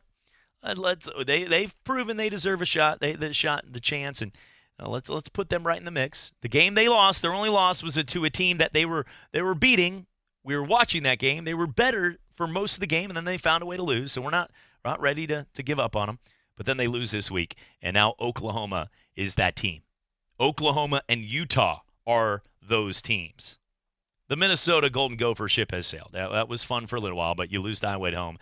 We now drop you back down to the bottom, even though it sounds like, and joining us now on cue here for the Oregon conversation, he continues to walk into this. He's like, can you just shut up about my team? Our good friend, Jeff Price, joining us, co-host on the Sports Drive, and kind enough to wear the colors of orange. I mean, the colors of green and yellow on a day, even when his team loses. I do that as well. I still wore my fake national title shirt for UCF, even when we lost to Tulsa. It happens. Jeff, what's happening, my friend? Well, at least you guys were close to get a fake national title. We're still here with 0. And no, it's and Disney won't let us claim it this year. Listen, people don't want to hear this, and I'll make it brief. Listen, I told you from the beginning, I still thought Oregon was a big question mark. Even if they go undefeated, it's just you look at they're not there yet, and that's where people question the Pac-12 because they look, well, is Oregon the best that they have? And then they lost to Arizona State, and Utah. To me, if they were to beat Oregon. Even if they do beat us in the Pac-12 championship, it's still they're going to have a question mark because, Oregon lost to Arizona State, and it's going to leave a sour taste in people's mouth, and that's why I think Utah gets left out. But regardless, it's just one of those things that I hate to say it, but I'm kind of used to it with the way Oregon has been in the years past. Of course, the old Auburn national championship game, playing this year, that Oregon Auburn game. Was just like a reminisce of losing to Auburn in the national championship game, which whether he was down or he wasn't down, it doesn't matter. Auburn won. We lost. And it's just the same song and dance right now. But I will say this. I am happy in the direction they're going. And we'll see. I mean, I tell you, this Oregon losing even opens up so many more possibilities for other teams because it was kind of like, the controversy you were going to have with the Alabamas and all this other stuff. Well, I think the only controversy there, if Alabama wins out, to me personally, this is my personal opinion, of course, is if Georgia beats LSU, that's the only way I see Alabama not being in there. I mean, would you kind of agree in that? With if everything plays out, do you see an Oklahoma jumping in Alabama? No, I don't, and I don't think it would be right. I have a strange feeling. Here's the thing with all of this. We live week by week. We embrace the culture in sports today, not just in football, but everything is what is happening now. Like right now, everybody's saying, man, the New York Jets are a really good football team today. Like the city of New York shaking the hands of Sam Darnold. Like Sam Darnold goes out for a coffee and a bagel in downtown and shakes some hands. People are like, hey, Sammy boy, what's happening? 34, you made me some money against the Raiders. And like 2 weeks ago, you're like, you bum seeing ghosts out there, man? Can you throw the ball? You hit the guy. My grandma's in the fourth row. You gave her a concussion. He was a joke a couple weeks ago. Everybody loves him now because they've won 3 straight games. For Oklahoma, I agree right now. They don't pass the eye test. I'm with the side who say it would be a shame if they got in. Not last year's Oklahoma team that had good, but outside of really Jalen Hurts and CeeDee Lamb, they don't have anything at all to say that this team is a competitor for the national title. But if they go out there and they go ahead and win a game against Oklahoma State in a big fashion, then they go out and they win, which at this point, have they added the Big 12 championship game yet? Are we going to get a title game at least? I mean, yeah, we're going to get one against Baylor again. It's like a coin flip. So you play Baylor again, and then what the committee can do is say, well, over the last 4 weeks, they have beaten Iowa State, Baylor, TCU, Oklahoma State, and Baylor. 4 of those 5 teams were ranked in the country. And they go through everything, and you go, okay, but did you see them? See how they won? PI call they didn't throw against Iowa State. Beat Baylor. They're down 28-3. It took a comeback to win that. TCU at home as a 3-touchdown favorite, 28-24. Well, that's all great, but let me read the teams they've beaten again to get to this point and be 11-1 and conference champions.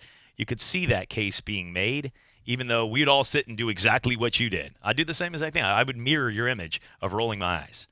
But what I'm saying is I can see that committee who sits in Grapevine, Texas. You looked on a map where that is right there? Right there in what country?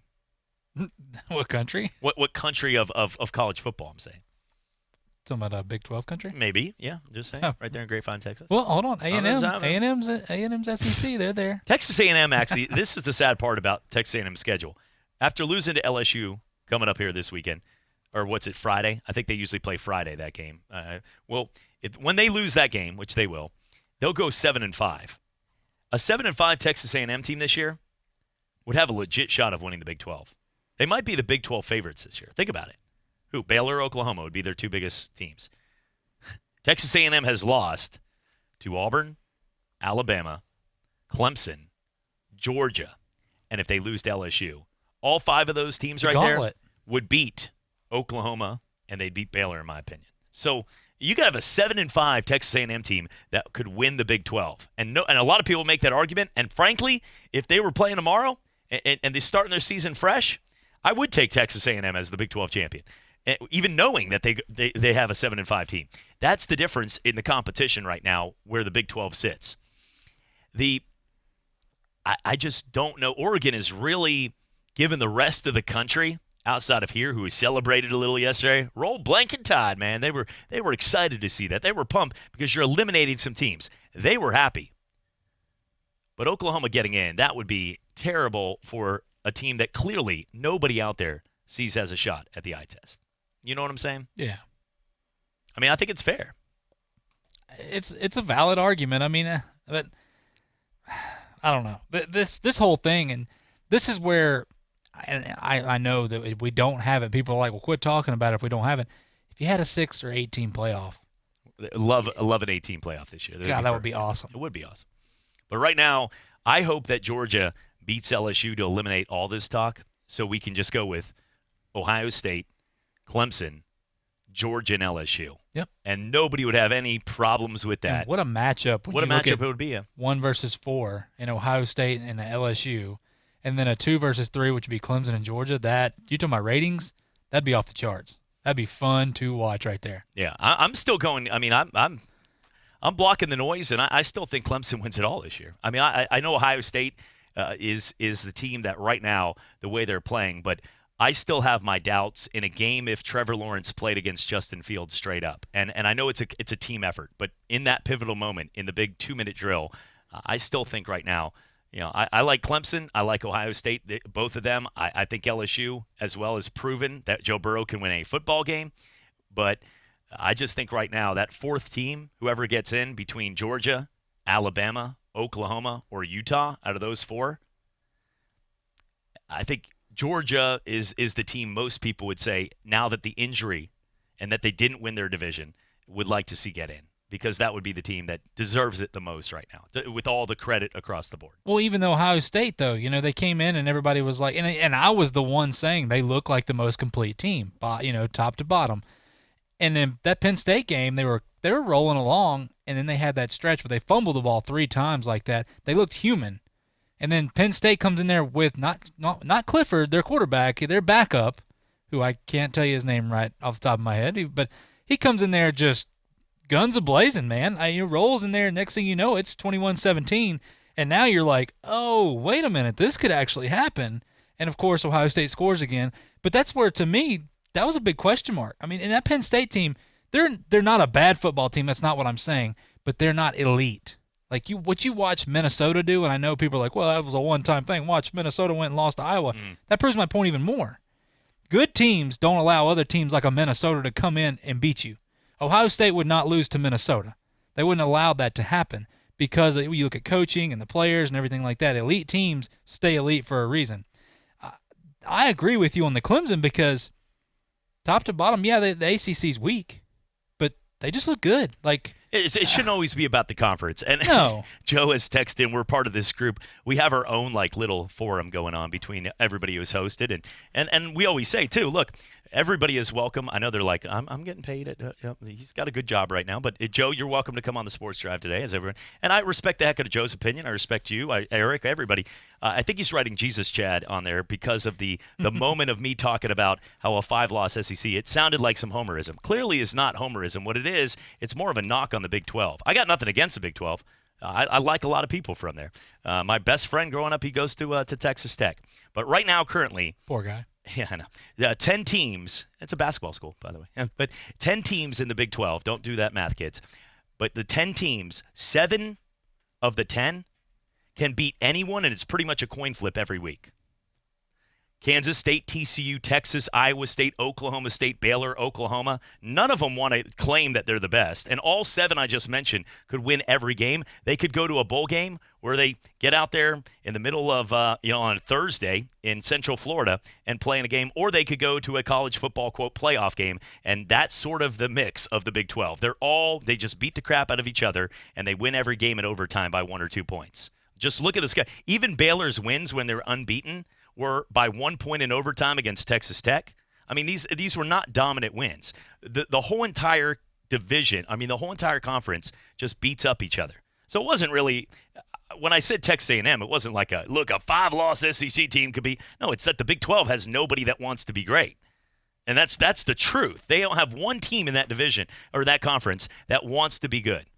And anybody that's watched the Big 12 knows there's not one team in that conference that is a good football team. They're all good. They're all okay, but nobody is an elite football team in that group. Oklahoma's not an elite football team. Baylor's not an elite football team. Sure as heck is an Oklahoma State or Texas. So just one of those years. If you take Clemson and you cross their name out of the ACC, they look even worse. They got more teams. 14 in the ACC, correct? I believe it's 14. So 13 teams in the ACC would be even more crap than what we're talking about right now with the Big 12. We would have the same if we're talking about Virginia or Virginia Tech being the leader, the front dog for that division. Texas A&M would win that too. I'd put them to win the ACC if Clemson didn't exist either. So it's these divisions. I want to make that clear that this is not a homerism. It is more of they need to get their act together. These teams need to start picking it up, and I don't want Oklahoma in the playoff for that reason. It's a waste of our time to put Oklahoma versus Ohio State or Oklahoma versus LSU or Oklahoma versus Clemson because they're going to lose by 3 touchdowns, and that's it. That's pretty clear cut. They will lose by at least 2, but probably 3 touchdowns to all 3 of the teams I just mentioned. By the way, mentioning Virginia Tech and Virginia, those 2 play this week, and the winner goes on to play Clemson in the Lord have mercy. Championship game for the ACC. Just throwing that out there, just in case you were. That's embarrassing. I could tell you were wondering about that game. Is that not the biggest game? I got Virginia winning that one. I'm going to go with it. We've been good on the underdog picks. Based on with just one team. I can't believe I just said ooh to that game. I know. I'm sorry. But that's last year Pitt, who lost by 30 to UCF. Just add that. They played in the conference championship game too. Before we were losing to Tulsa. Different breed of our garbageness. We're done with the UCF. My quota's done. I'm embarrassed. Coming back for more. It's Roll Tide Radio. Clearly, this is the Roll Tide Radio Show right here on ESPN Pensacola, brought to you by Gordon Auto Wholesale. It's time for some straight talk. You know those football players who are all talk, no show? Well, big wireless carriers aren't much different. Well, Straight Talk Wireless doesn't give you the hype, just the savings. For just $45 a month, you'll get the unlimited plan with 25 gigs of high-speed data, then 2G. No contract. All on the same 4G LTE networks as the big guys, but up to half the cost. Savings delivered right to your wallet. Only at Walmart. Savings may vary. See terms and conditions at straighttalk.com. The Home Depot delivers on your terms. Just say when, where, and how. Get free delivery on over 1 million items. No membership required. Need it fast? Order in-stock items online and pick them up in as little as 2 hours. Or tell us when you'll be home and we'll bring your order to your front door today. This is how doers get more done. The Home Depot. More saving, more doing. Visit HomeDepot.com for details. Football season never ends on Talk Football with Coach K. Stidham is tearing it up at Nemea. He may well be the incumbent to Tom Brady there. Former head coach of the Buffalo Bills, Coach K brings his expertise as he breaks down the game, the players, the coaches, and the front office. Plus, high-profile interviews from the biggest names in football. Talk Football with Coach K every weekday from noon till 1 on ESPN Pensacola, 1330 FM 99.1. This is Coach K of Talk Football with Coach K, wishing each of you a very, very happy Thanksgiving holiday.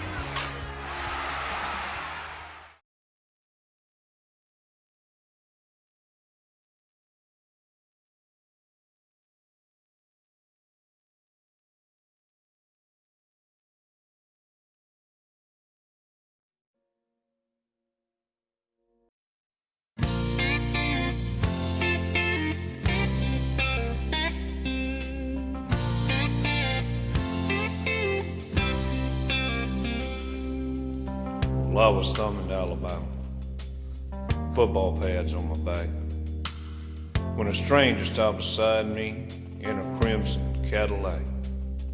He was dressed like a football coach, checkered hat, a suit and tie. Said it's a long walk to T-Town, would you like a ride, son?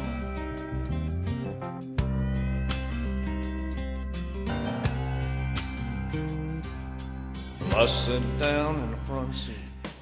And welcome back to Roll Tide Radio, brought to you by Gordon Auto Wholesale. When everybody else says no, they say yes. Check them out right there on Old Palafox Street, just 2 blocks right there from Airport Boulevard.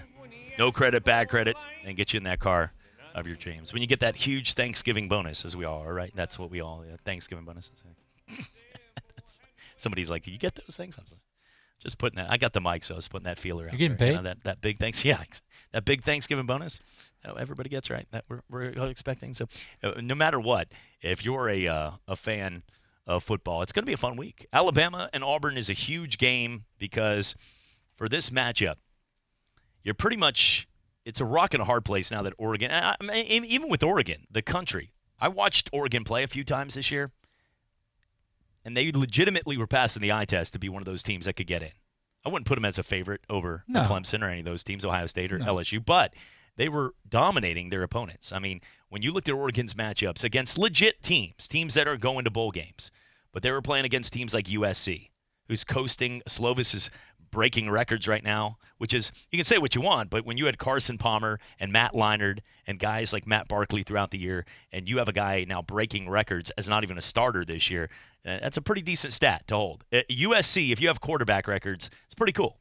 Slovis did that this week with over 500 yards passing. Mike Leach freak numbers. Well, they beat a team. They don't play much D, but they at USC win 56-24. They were at Washington's tough for anybody to win that game. Beating teams out there like Stanford 21-6. Take that for what it is. Colorado 45-3, who beat Washington this week. But then you get the game against Auburn, and a game where they looked just as good as Auburn did at the beginning of the year, and the way because they played a physical brand that you're not used to seeing at a lot of teams. But when they lost this week to Herm Edwards and the crew, it's done. I mean, we just put them in the back burner. They're not going to get in with 2 losses, obviously. And when you lose to Arizona State, you don't have that any path to get them back in. So it comes down to now, the short list is Oklahoma, Alabama, and Utah. I don't think many people are going to make any case for Minnesota because they lost to Iowa, and they were a team that had to win out pretty much because nobody was buying the schedule when they won. What was the school that they beat by 3 points? Georgia Southern in the final minute in overtime? Like, those things don't happen to some of the teams we're mentioning. But they go out there, and when they lost, they were eliminated. So pretty much it comes down to a few schools. And if you're not going to put Oklahoma in, then you sure as heck aren't going to put Baylor in. Because Baylor lost at home to Oklahoma and embarrassed everybody with a 28-3 lead. So at this point, it comes down to Oklahoma, Utah, and Alabama. Now, if Georgia goes out there and wins, which I actually still called. I called that on Friday. I'm not getting away from this, even though they didn't look great against Texas A&M. And offensively, they can be stale. Texas A&M can be stale offensively at times. I mean, not Texas. Well, they can too, but Georgia can be very stale offensively at times. But their defense could be as good as anyone, if not the best defense in the country. The way they play, they physically crush teams. I've been watching them play over the last couple of weeks, and Georgia's defense is holding opponents to no touchdowns at all. I mean, you look at the matchups they did against Florida, was probably the last time. Look at their scores. Really, since that loss to South Carolina, that was a blunder, complete blunder. 21-0, 24-17, 27-0, 21-14, and 19-13. We've only allowed a few touchdowns against Auburn's and Missouri's and Florida's and Texas A&M's, some legit football teams. And because of that, they can play in any game. And for the good of humanity and for the good of college football in general, if Georgia beats LSU, then you go ahead and get Clemson, Georgia, LSU, and Ohio State in. Not in that order, but those 4 teams are in, and then we move on to who do you like winning the title. If Georgia loses to LSU in that championship game, then we're going to revert back to the path of if Alabama was to beat Auburn, which I think they still do with Mac Jones. I still think they're a better team. Their wide receiving core is the best in the history of the game, but their quarterback is obviously not right now. He's good, but there's still a lot to look at. Alabama, Oklahoma, and Utah. If you were asked today, Jeff, if you were asked today, who would you say would be that Final Four spot if you had to have those teams? Today it would be Georgia without the conference title game. But if I said there was one spot left between Alabama, Utah, and Oklahoma, who are you putting in? I've got to put Alabama in. And here's the thing is Utah needed Oregon to win out. Yeah, they did. That way, that would be the big-time matchup, and then whoever won that game would have the bragging rights of, listen, we just played a number 6 or a 7 or whatever, and we won. And we're a champion. We're a conference champion there. Now that that's not there, even if Utah does win, I don't think they're going to get the respect. It's going to be hard for them. And one thing is, look, Utah plays great defense. They can run the football, but nobody cares because the first thing that pops up is, it's Pac-12. Rightfully so. The Pac-12 has not been that good. They lost to USC this year. Right. Which is not – look, but that's not one of the games that's – when I say that, I'm just letting you know they lost to USC. Yeah. That doesn't mean because I'll make this – people can make the same case. Georgia lost to South Carolina, which is I would take USC to beat South Carolina. Right? They're both USC. Right. So you just lie to everybody and be, I'll take USC in this game. But so you can make both cases on that. However, Utah, to me, is one that the committee will not allow to come in if it comes down to that, because for ratings, for purposes of everything across the board, if they can convince everybody, and most people are already assuming, well, Alabama's a better football team than Utah, which I think we all feel that way. If that's the case, why would they cut ratings, cut revenue, cut ties? Birmingham always is the number one market. Every single week in college football, Birmingham has the number one market. It's number one. It's been number one per capita with how many people watching. Viewership is always wins the Birmingham, Alabama market. So they're not going to change that here and wait for it. So I look right now, and it's going to be – Auburn could do everybody a favor this week, and if they win that game, then the arguments are done at that point, and then it's between Oklahoma, Utah, or if Georgia beats LSU and solidifies it. But that's really what we're down for now. Each week somebody has fallen from grace. Baylor was first, Minnesota, then you had Oregon this week. The three teams that we all saw on the outside looking in was Baylor, Oregon, Minnesota, a lot of these teams, and they're now out. So at this point, that's what I would do if I was in the committee. That's my noise right now, is because putting a non-conference champion over a conference champion is not a good look. No. But it's one that might have to be made. And those people in the committee that are there for a reason are going to be sitting there making that noise. Like, well, crap. This is our decision. And there's a couple teams that can save the grace of that. But nobody is going to sit there and say, oh, yeah, for sure, Oklahoma deserves to be there over there. Yep, really, that team? What team are you watching? Are you watching them play? They look like they couldn't play defense against some of the teams in the American. It's a joke. So we'll see. When we come back, we'll continue our conversation here as the College Football Playoff Committee is going to have a tough decision, not today, or not on Tuesday. It's going to be the four teams. Do you believe they're going to have Ohio State jump LSU? And it's not because of the way they looked. Ohio State actually, for the first time in the second half, looked up and said, well, crap, this backup quarterback is giving us a run for our money. However, they beat Penn State, which was a top 10 team with one loss at the time. And that's a win. LSU made their hike when they beat Alabama. So Ohio State, do they jump them this week when LSU played an irrelevant squad out there in Arkansas? You think they're going to jump? Because based on the accolades of that power, everybody talks about strength of schedule and the key win. Well, Ohio State just did that. Huge win in the Big 12. The Big 10 to beat Penn State in that chance.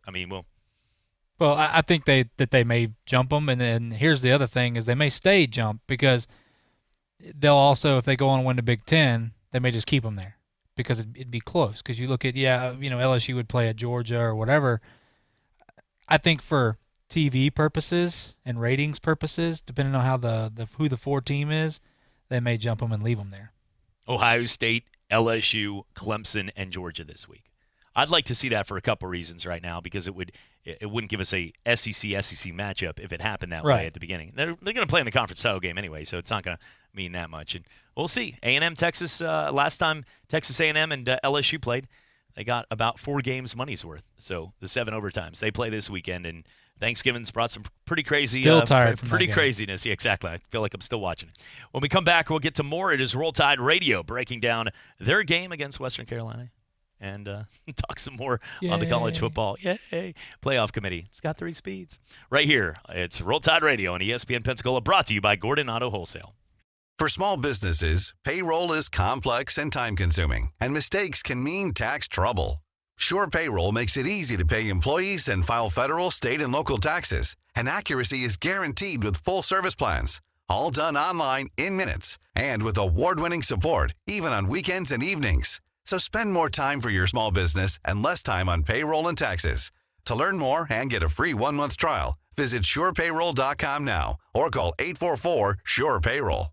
You wanted a toy at the store when you were a kid. Mom said no. You wanted a date as a teenager. The homecoming queen said no. Now, as an adult, you want a car, and all the dealers keep saying no. Finally, there's someone in Pensacola who will say yes. It's Gordon Auto Wholesale on Old Palafox, just 1 block south of Airport Boulevard. Now with a huge selection of third-row SUVs in stock. No credit, bad credit, repos, no problem. Say yes to Gordon Auto Wholesale. Call them at 850-479-9200, 479-9200, and hear yes right now.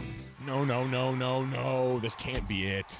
Mike, your team's in the lead. They just scored. No, you don't understand. This is the last Cheez-It. There's... No, listen, I don't know what to do. The game's on. The score is close. There's plenty of drinks to go around. But what's the point if there's no Cheez-It snacks? Man, if you would just... The cheesy, crunchy, satisfying perfection. It's all gone after this. Thank you, my little delicious square. Dude, there's more in the kitchen. I love you. You're still talking to the cracker, aren't you? Cheez-It, official sponsor of the college football playoff. This is Coach K of Talk Football with Coach K, wishing each of you a very, very happy Thanksgiving holiday.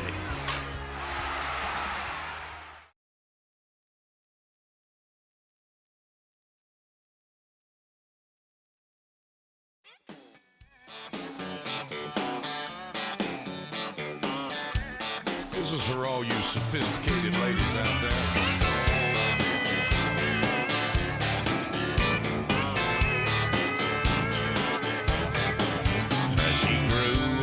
City in a little subdivision. And welcome back, Roll Tide Radio, right here on ESPN Pensacola, 1330 AM at 99.1 FM, 137 on your Monday afternoon. Chad Brillante, Jeff Price, have a Bostonian and an Oregon fan hosting a Roll Tide Radio show. That's just how it works, it's having some fun. But, it is going to be one of these kind of years, though, where there's still a lot of football left. But, the big case with Alabama right now is, I know they haven't their biggest win this year, their official biggest documented win, not score wise, but biggest team they beat was at Texas A&M. That would be, and that's not, Texas A&M is record wise is not there, but they're a good football team. They just played Georgia tough on the road, but that's not a win that's not your marquee blueprint. You're not documenting that. At the same time, you could rebuttal with all these other teams that have lost out of the teams. So you can use both sides of your story. It's whatever way you want to slice it. Out of everybody's resume with signature wins at the top, that one is the worst. But also, if you go on the other side, okay, the loss is the one that we key teams in. If a team loses 1 or a team loses 2, they're out. Well, losing to number 1 in the nation in LSU is a much better loss than losing to Kansas State or losing to USC. Would you agree with that? Yeah. I mean, so it's whatever path you want to take is, they lost to LSU. That was their one loss, is to the number 1 team in the nation. The other 2 teams that would get in lost to 2 unranked opponents. So, I mean, they're both sides of the story. Yeah, well, and just whatever side that somebody wants to make, they can make and make it look good. But and all of this is gonna play itself out when Auburn gets a chance in that game next week. Because if you go to Auburn, not a neutral site game, with a backup quarterback, and you win that game, and they know too they need some brownie points in this. They're not just gonna. It's the War Eagles' last game. It's gonna be a lot of people are gonna be there. It's gonna be exciting. Auburn wants to win this game huge too. Gus Malzahn, and a lot of money might be riding on it from a bowl game, what game they get into. There's a ton of things riding for Auburn. But if they go out there in this matchup and they convincingly win, it's going to be hard to leave them out. And this is all assuming that LSU was to beat Georgia. This is if they go out there and they barely win, it's going to be a lot of controversy. If they lose, the conversation's over. So this game obviously is the most Ohio State, Michigan, and Alabama and Auburn are the two biggest games this week, and that's pretty clear. But man, this game means a ton more, and it just got a little juicier at the end of the year. And Mac Jones, I would like to see him play against, personally, as a football fan, going what he did this week, almost 100 QB rating, about as good as you could possibly get. That does nothing for me against Western Carolina. No, absolutely that does nothing not. at all. Those guys were toying. They could have just tossed the game like those bullies in the backyard. Could have been tossing it back and forth to each other the way Devonta Smith and Jerry Jeudy were running on the field. They could have just like the big tall guy in a basketball court holding it over the kids, like ha ha ha. Not only can I palm a basketball, but you can't grab it. Like it pretty much was just toying with Western Carolina. We're not getting anything from that. Next week at Auburn against a team that is a top 10 defense in the country, that has one of the best defensive lines in the country, the pressure at home. It's Iron Bowl week. Everybody's going to be excited for it. If they can win that game, then all of that talk before about their signature win being Texas A&M or them beating Tennessee in these games that don't mean as much to the overall picture, now they got that game. And it's the same team that just so happened to beat Oregon to start the season, that if Oregon goes on and wins a game against Utah and ends up winning it all, then you can say, okay, well, that's all. Here's the path. So it's going to be very intriguing. And I'm not, like I said, Bama's going to crush Auburn. No, I'm not. I'd love to see Mac Jones. We've seen this rodeo when Jalen Hurts was there before Tua. So this is going to be pretty exciting to see out here. That it is going to be pretty. I'm intrigued to see the next couple weeks of football, and this is all assuming too. Oklahoma versus Oklahoma State. I'd love to see this because we jump right into the next week's games, and we have a shorter week with Thanksgiving upon us. Right. But I would love to see what the Oklahoma State and Oklahoma spread is, because I mean personally, I hope it's only a few points based on the way Oklahoma's played lately. So that could eliminate another one of our conversation pieces. Does Mike Gundy's mullet add a few points to that? I mean, do you get the mullet rating? If he could actually go out there before the game in Bedlam and like ride on the back of a cowboy. If he wears one of those like Pecos Bill ponchos or something and rides out there, guns a-blazing, which would be illegal, and then people would run for the seats, so don't do that. Blanks. Just have him out on the field. Then, yeah, I would hope they would drop the spread at 3 to 4 points for that. Let him go play quarterback. Let him sling around with the mullet. Yeah, that's going to be a big game. Who do you think has a better chance to win this week when you look at Oklahoma State over Oklahoma or Michigan over Ohio State? Who has a better chance for the upset? I would go – I just don't have a lot of faith in Michigan, although, this is the big game for him, and if Harbaugh's going to win, he needs to win now. Like, he's tired of hearing about that. Part of me wants to go Michigan, but I just struggle with Oklahoma's defense. And this just seems like the type of game where Gundy would find a way to win this, and there's nobody gives him any hope. And, he pulls it out, and he's just like, well, my guys did a great job, and I'm not surprised at all. They've been battling all year long, and for Harbaugh, this is the type of game, if he loses it, like you can tell, if Ohio State jumps out in that game, he is going to go into straight panic mode. Because you have heard But you expect that. But I expect year-round, around this time, holiday season, we got 94.5 playing Christmas music. You put your carols on, and you expect a bitterly disappointed Jim Harbaugh. This is this type of year where, like, chestnuts roast up there on an open fire. Well, Harbaugh is steaming and roasting as well. Like, this is the time of year where you expect him to be bitterly disappointed. So this is the perfect scenario for that. Yeah, but you heard earlier in the week they were talking about, or last week they were talking about, but even if Harbaugh beats Ohio State, he didn't beat Urban Meyer, and that's what he was brought here to do. It's like, geez, what is he supposed to do? Bring Urban Meyer back for this game? Like, come on, man. If I'm Ryan Day, I just kindly turn off that TV. Be like, click. Like, Ryan Day has done it. This Ohio State team, we had Jim Haslett here over the week, and a former New Orleans Saints coach, and somebody who's been respected at that level. And he worked with Penn State, and he's worked with a number of the guys in the Big Ten country. And he says that this Ohio State roster, even without the Bosas, who are both in freak mode in the NFL, but the way with Chase Young and the complete team at every position, how they played, he said is one of, if not the best Ohio State rosters they've ever had. And if you look at the way that they're beating people, they are dismantling opponents. I mean, this week was a little more – the score was a little misleading compared to I think they realized when Clifford came in or got hurt that the backup was like, oh, crap, this guy's pretty good. They might have taken the foot off the pedal a little, but, they were up 14-0 at halftime. It was like – and their offense with Justin Fields is not one of those offenses that air raids it. They give the ball to Dobbins. They want to consistently wear you down. It gets colder up there, that kind of thing. Their defense is good enough to keep them in any football game. But the complete package, they're in this. Now, Michigan, they've got better players than their overall record, too, though. They've got 5 stars. They got a lot of guys going pro, and they can win any game. This is the type of game it's going to be exciting. I'm looking forward to it as well. But I just hope that we get the 4 best teams in. And the only way, I think there won't be an argument with that. There's always an argument. Let me put that. I was going to say, there's always an argument.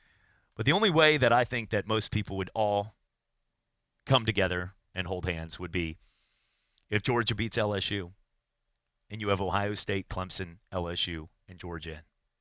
And that would give you, that's the only way, because if Alabama wins without winning their conference, if Oklahoma gets in somehow with having 4 or 5 games where they had to beat teams in the final second against not even bowl teams, some of them.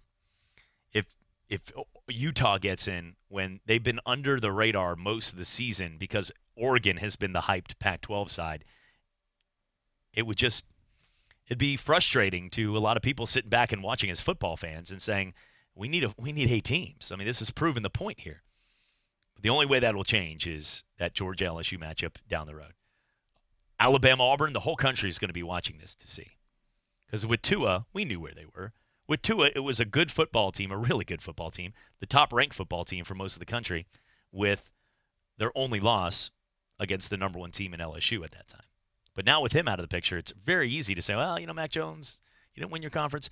That's why the game against Auburn would be that signature win on the road in the SEC West in front of 100,000 in a pivotal matchup in their last moment to prove it. It's a game where if you're an Alabama fan, obviously you're watching, or Auburn fan. If you're not, you weren't going to tune into this game with Tua being there. You just knew what was going to happen, Where now with Mac Jones, you're going to watch and you're going to tune into this game to see how is Alabama. You're going to try to pick Alabama apart. That shows you, where we're at right now. 850-623-1330 here on Roll Tide Radio. Let's go to our phone lines. Caller, who's this? Hey, this is Barry Shuck, dogsbynature.com. How are you? Hey, Barry. How's it going? Good. Good. I like college football. I really do. But I don't like how the playoffs are structured. Let me give you, for instance. Yesterday, the 5-5 Pittsburgh Steelers did everything they could and finally beat the forever Cincinnati Bengals and beat them by 16. If the Steelers get in as a wild card and win the Super Bowl, none of this even matters. It doesn't matter if they got in with 5 losses or 6 losses or 7 losses. It doesn't matter that they only beat the Cincinnati Bengals by 6 points. It doesn't matter who other teams beat and who you beat and by what amount of point spread. I just don't like how it's determined in a boardroom instead of on the playing field. You're exactly right, and that's the whole reason, because every single week in sports, you can make your case for what you want to make your case. Sports gives you that. Now, the difference is we've never had a show once in March Madness where we've ever sat here, and Jeff and I got on air and said, you know what, Jeff, I really didn't like Virginia, though, and Tony Bennett, because guess what? They went out there and flat out got the job done to win the title, and everybody had to shut up. And that's the thing is, in college football, you get that, but only 4 teams do when about 7 feel like they deserve a shot. Because nobody in the country last year could have told me that Georgia team, even though they had 2 losses by the end of the year, that Georgia team, or the loss when they lost the only loss was in the championship, correct? Let me go back and double check that there. But when Georgia lost, they lost to LSU the regular season. But they lost a regular season game at LSU, and then they lost with an 11-point lead against Alabama that came back and beat them in the fourth quarter.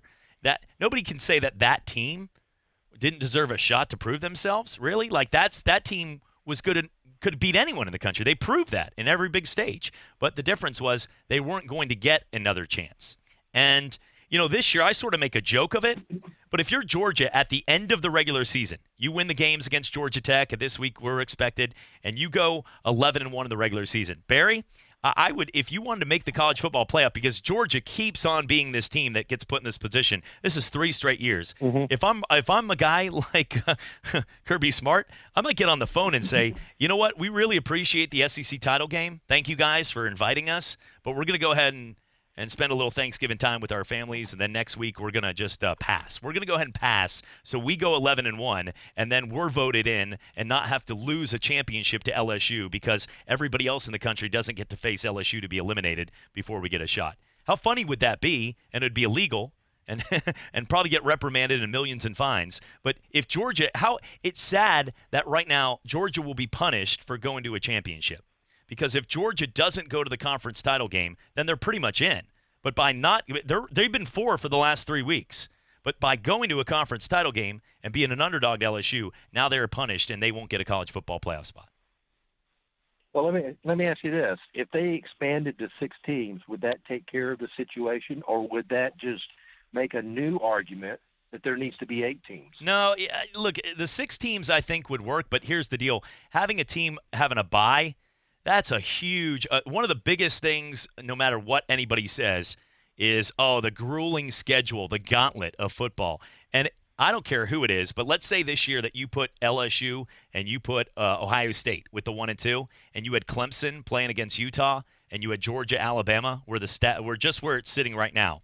Those teams, whoever Clemson, let's say Clemson and Georgia or Clemson, Alabama win those games or Utah wins, those teams are going to be way more beaten up than LSU, Ohio State that have a fresh bye for that week to prepare. It's grueling. It really is. I cover the Senior Bowl every year, and one year I met an offensive tackle that got drafted by the New York Giants, and I ended up covering a Giants game. And it was 3 years later, and I asked him, I said, what's the difference between college and professional football?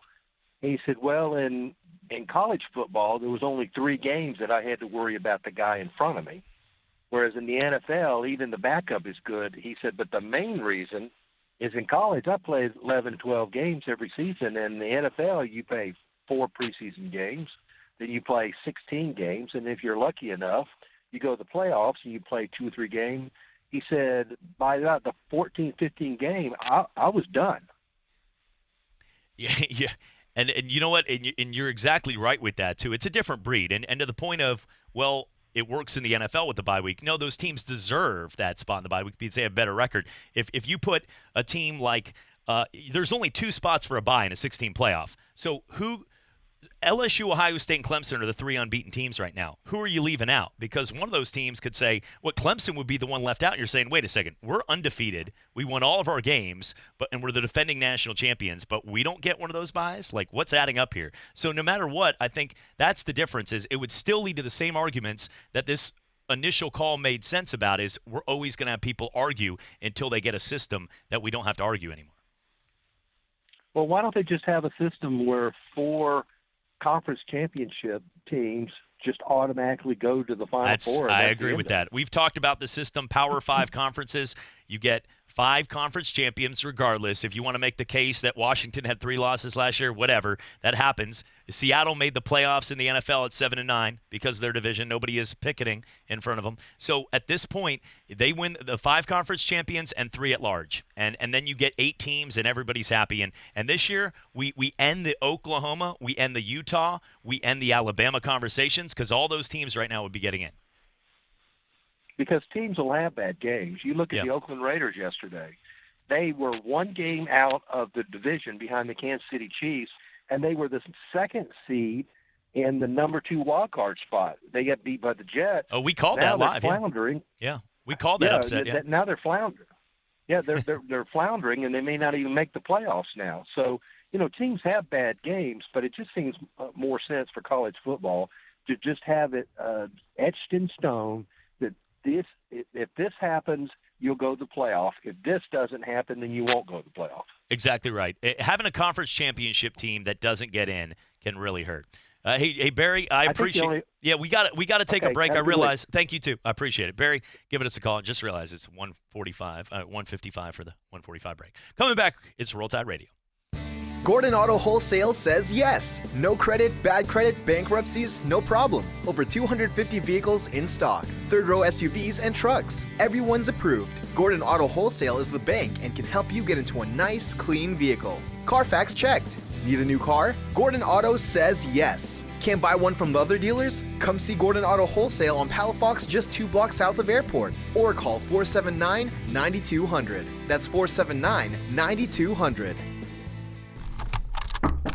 Hey, have you heard that ransomware attacks have increased by 500% this year? Yeah, cybercriminals are targeting all types of businesses, encrypting their data and holding it hostage unless they pay up. What if we're their next victim? Don't worry, we have Barracuda to detect, prevent, and recover from ransomware and other advanced threats. So we're secured? Absolutely. We'll pay no ransom and keep this business up and running. That's a relief. Protect your business at Barracuda.com. Barracuda, your journey secured.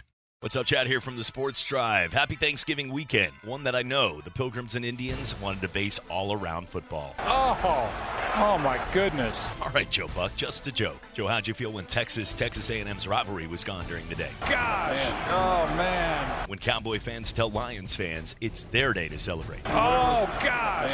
Oh. And finally, nothing to do with Thanksgiving, but Cam Newton's attire. Oh, man. Oh. Sports Drive, 5 to 7 every weekday on ESPN Pensacola. Oh. Talk football every day with Pensacola's own Coach K. Credit a great performance by Garoppolo. And I love the way he throws the football. He's got all the things going for him. Every weekday, noon till 1 on ESPN Pensacola, 1330 FM 99.1. Welcome to ESPN Pensacola, 1330 FM 99.1. Pensacola's home to the best talk in sports, new and improved. We are ESPN Pensacola, 1330 and FM 99.1. This is Coach K of Talk Football with Coach K, wishing each of you a very, very happy Thanksgiving holiday.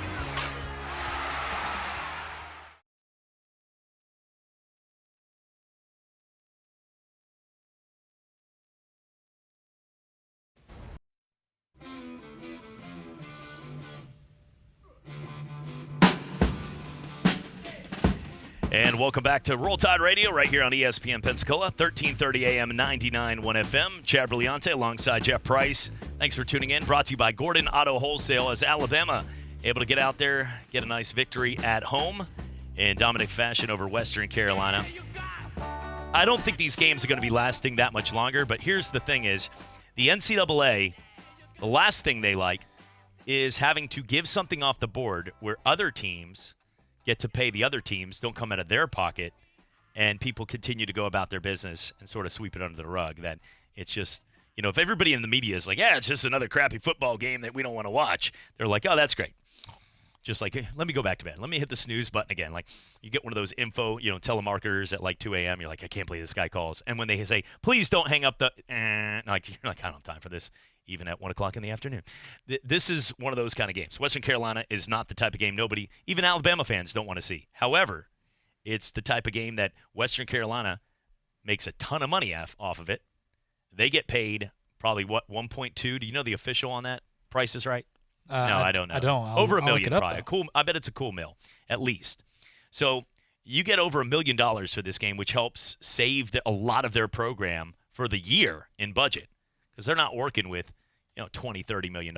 It helps women's volleyball. It helps men's, if you're a northern team, hockey team, lacrosse, tennis, golf. I mean, this is a huge game for their entire program. So everybody in Western Carolina is like, thank you. They get a shot.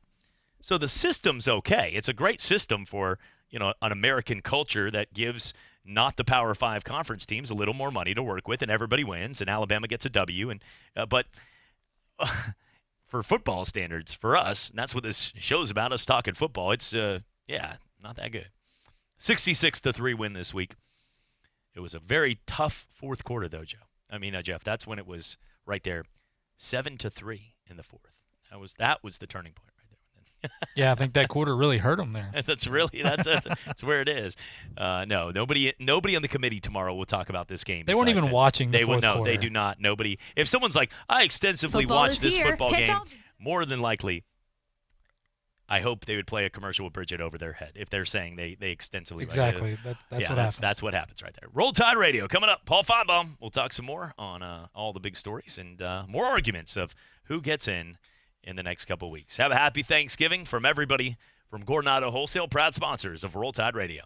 ESPN Pensacola, 1330 AM, 99.1 FM. WEBY, Milton, Pensacola.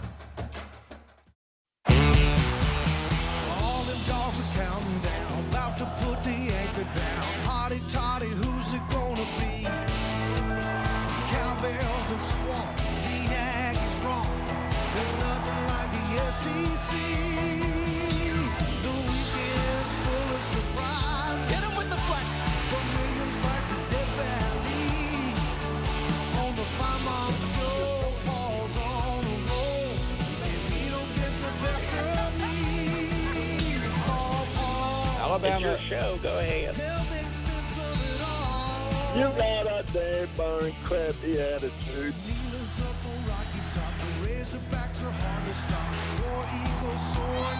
Let me talk, Danny. Okay, go.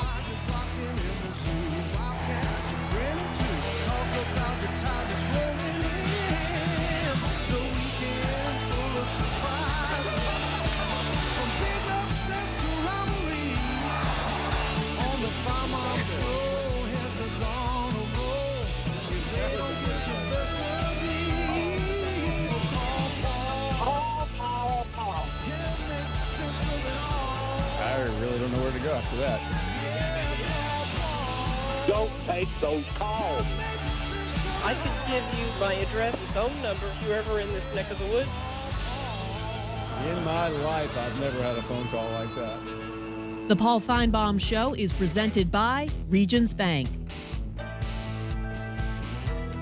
We welcome you in. The week has arrived, and what a week this is. Everyone loves Thanksgiving week because it is a couple of days off, and it's also great football, and we have plenty of that this weekend. And let's get right to it as we begin the last week of the regular season, and what a season it has been. Auburn secondary up for the challenge of Alabama's dangerous trio of receivers. Kind of knew that, didn't we? What does Coach Saban have to say about all of this? You know, offensively, they've been very effective, creating balance. I think Bo Nix has done a really good job of doing that for them. They're very effective running the football. They've got really good skill guys outside. They've got a really good runner. Whitlow's a really good runner. So this team is very good on special teams. So, you know, this is, you know, the best team we've played probably so far this year, and it'll be the most challenging place that we've played. So, real challenge for our players and our team. Hold on. Did I just hear you correctly, Coach Saban? This is the best team we have probably played so far this season. Am I missing something? Did the LSU game not happen? I guess not. Moving on, because that one has not been settled yet. Gamecocks have upset. Remember, they beat Georgia, number 4 team in the country. Why not Clemson? One was on the road. This one's at home. Shouldn't it be easier to win at home than on the road? Speaking to the Dogs, average offense, elite defense, what it means for LSU. Remember, Kirby Smart was on our show Friday. He defended his offense. And then they went out and struggled and scrapped for every point. And did you know Georgia hasn't scored 30 points in a game since beating Tennessee on October 5th? The Bulldogs are one of 12 FBS schools that haven't scored 30 points in that span. The others have gone 14 and 51. Georgia is in the SEC championship game and currently ranked number 4. So here we are. And we're glad you're with us. A lot to discuss, a lot to chew on this program this afternoon. How about Blake Topmeyer on Jeremy Pruitt? I casually threw out yesterday that outside of Ed Ogeron, should Jeremy Pruitt get some consideration for Coach of the Year? Man, a lot of people didn't like that response. Seth Emerson on the Dogs, Brooks Cabina on LSU, and your phone calls at 242-7285. Just a program reminder, it may be a holiday week, but we will be here today, tomorrow, Wednesday. We will not be here Thursday. Obviously, it's Thanksgiving, but we'll be back Friday live from Auburn, Alabama. So all things considered, we're pretty happy and proud to be here the majority of this week. We start with Greg. Greg, good afternoon. Hope all is well with you. Hey, Paul, thanks for taking my call. I had a conversation with you last week, and we were talking about playoff implications, and the narrative last week was that Alabama, Oregon, and Utah were kind of neck and neck. And after Oregon lost to Arizona State Saturday night, the powers that be, or the media that be, decided that they were going to throw Oklahoma into that mix as well. And I just wonder how many people who are tired of Alabama appearing in the playoffs were livid when Oregon didn't hold up its end of the bargain. Yeah, listen, I mean, I hate to make outrageous statements on this program because I know nobody's paying attention to anything I say, Greg, but I really do think there are a number of people in the national media who, of course, take their cues from several components in the world that don't want Alabama to get in. And I understand it. Alabama's been in every playoff, and there's some Alabama fatigue. But with Oregon out of the way, you start doing comparison tests, and I've seen Alabama ranked as low as 8th in some people's polls. I mean, I'm sorry, I was never that impressed with Utah and Oregon, and I think we all saw the Oregon answer on Saturday night. I mean, they lost to a team that had not had a lead since October, and I'm not here to disparage Utah. I think they're a really good football team, but I don't think they're as good as Alabama, even without Tua. I would agree, and I think Tim Brando was one of those who fall into that category, and I get it. People are tired of seeing them in there, but if you want them not to be in there, then you've got to put some teams up there who can play better than they can head to head, and then just prove it on the field. And this year it's just going to